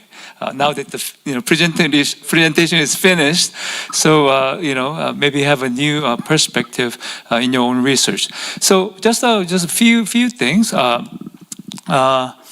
This whole symposium is organized by our graduate students. And I'm keep telling my graduate student that we do this kind of symposium like twice a year. And if we have to aim for 100%, we cannot do this. But then if 80% success, that's 100%. So probably, we had a problem with a ride this morning, and then we have a problem with, here and there. But then, it's the product of a graduate student on top of their own, research studies and, and classes. And now they actually write a final in few weeks. So, but really, we need to thank them. So all the graduate students, can you stand up? who were involved? I don't know. Thank you. Yeah, thank you. I know that some of them were not here, but we really, really appreciate all your help, and I hope you learn something out of this. So I think this concludes our 2-day symposium. But then I was so thrilled to see the disciplinary, multidisciplinary, cross-disciplinary interaction, but at the same time, international. So I really appreciate all your participation. Thank you so much. So I'd like to, first, would you, all the professors who are part of the Institute, and then also those people who want to be part of the Institute or the professors, maybe because this is the first symposium that we are organizing together. So 우리 그 연구 인스티튜트 교수님 잠깐 앞으로 나와 주시겠어요? 사진 찍어야 돼서. We need, yeah. There's 45 of us, and then many of them were here yesterday, but they are not be able to come today. But then, 네. 아니 이거 우리 그 연구소 교수님 오세요. 네, 교수님 part of you are, yes you are. 오세요. 일단 우리 연세대 교수님 여기 교수님 다. 네.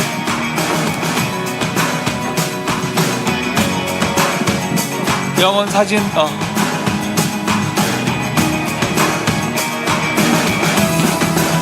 뭐 이렇게 빼실 거 없습니다. 우리 빨리 찍어야지 우리 밥 먹으러 갑니다. 뒤에 배경이 좀.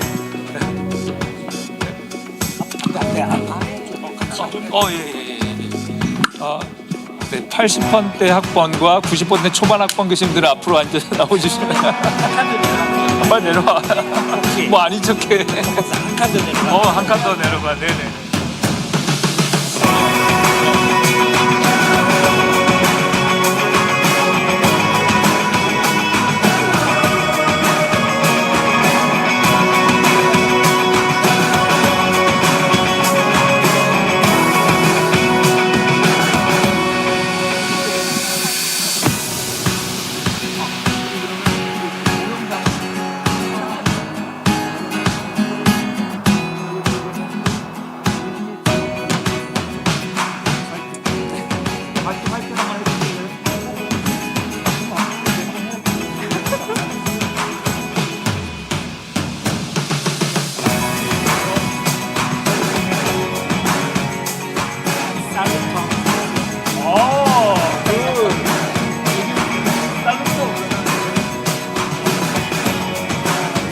Saluto!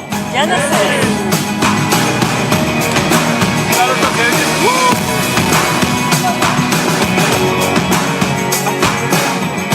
Saluto! Genesis! Okay, now I'd like to invite the international guest. Stay here. International guest. Please. 다 오세요.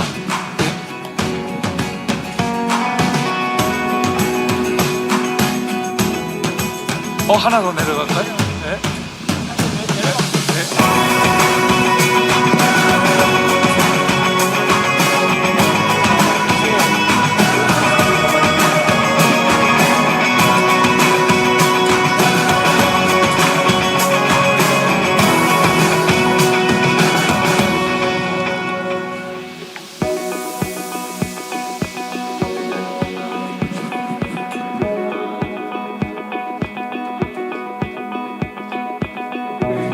자, 이제 우리 다 나와 주실 수 있어요? I think we can do it. Yeah, I think we can do it. 다 나와 주세요. Please. Yeah. 네. 다 나와 주세요. 그리고 박대훈 박사님. 박대훈 박사님 어디 있어? 나갔어? 우리 다 네.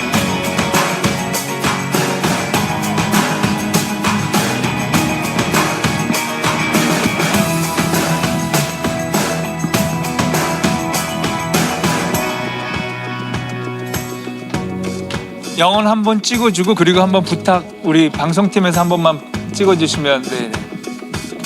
지금 이건 다 지금 동영상으로도 나오고 있어요.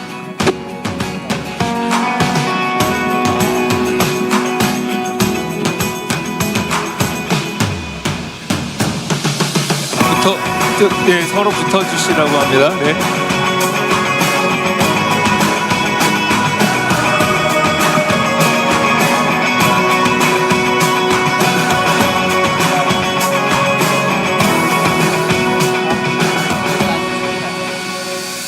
사진 찍으시는 분을 못 보면 안 나오는 거야.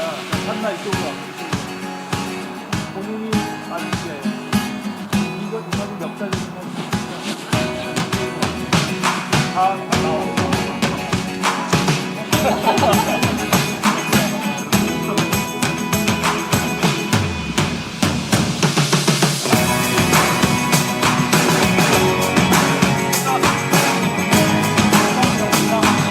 네, 찍겠습니다.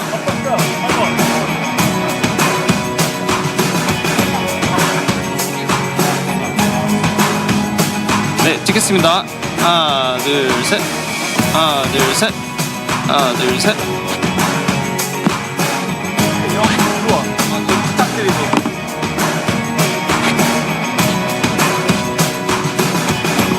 네네네, 알겠습니다. 자, 찍겠습니다. 여기 보시고 빵끝 하나, 둘, 셋.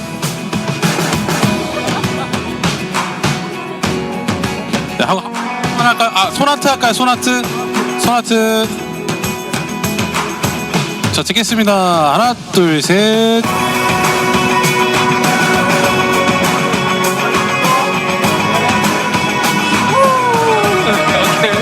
네. 하나. 영상으로 네, 제가 해드릴게요.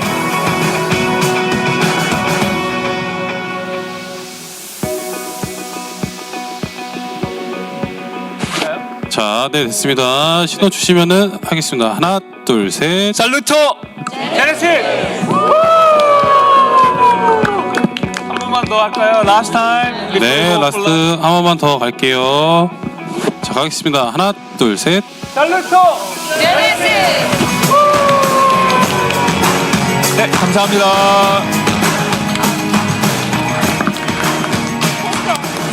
포스터, 네네, 이제 앉아주시면 가시면 포스터 우수 포스터가 3개가 나왔습니다. 3 posters were selected.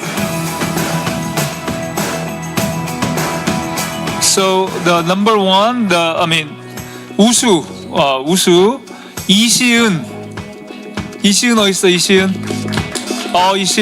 그리고 또 우수 하나 최재림, 오케이, good. And the last one, the best of the best, 조민정 from 실내건축학과. 네, 조민정 있어요? 오케이, so Okay, those people who are selected, please come forward.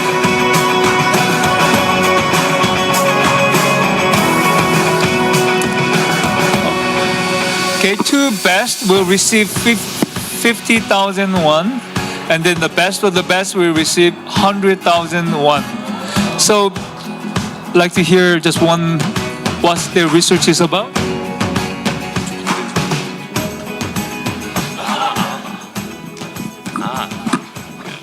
My research about sense of coherence, translation and validation review. Yes. Okay, so he's making the Korean version of sense of coherence. He's validating it. Yeah.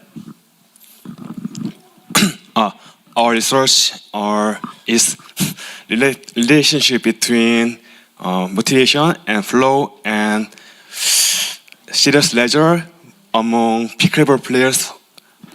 Okay. My research was about operational license of coherence in university library learning space setting. Right, so give them a big round of applause, please.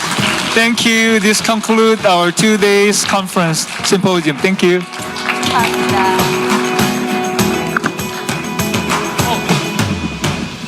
돈은 지금 드리는 건 아니고 정보를 우리 연구원한테 주시면 계좌로 쏴드리도록 하겠습니다.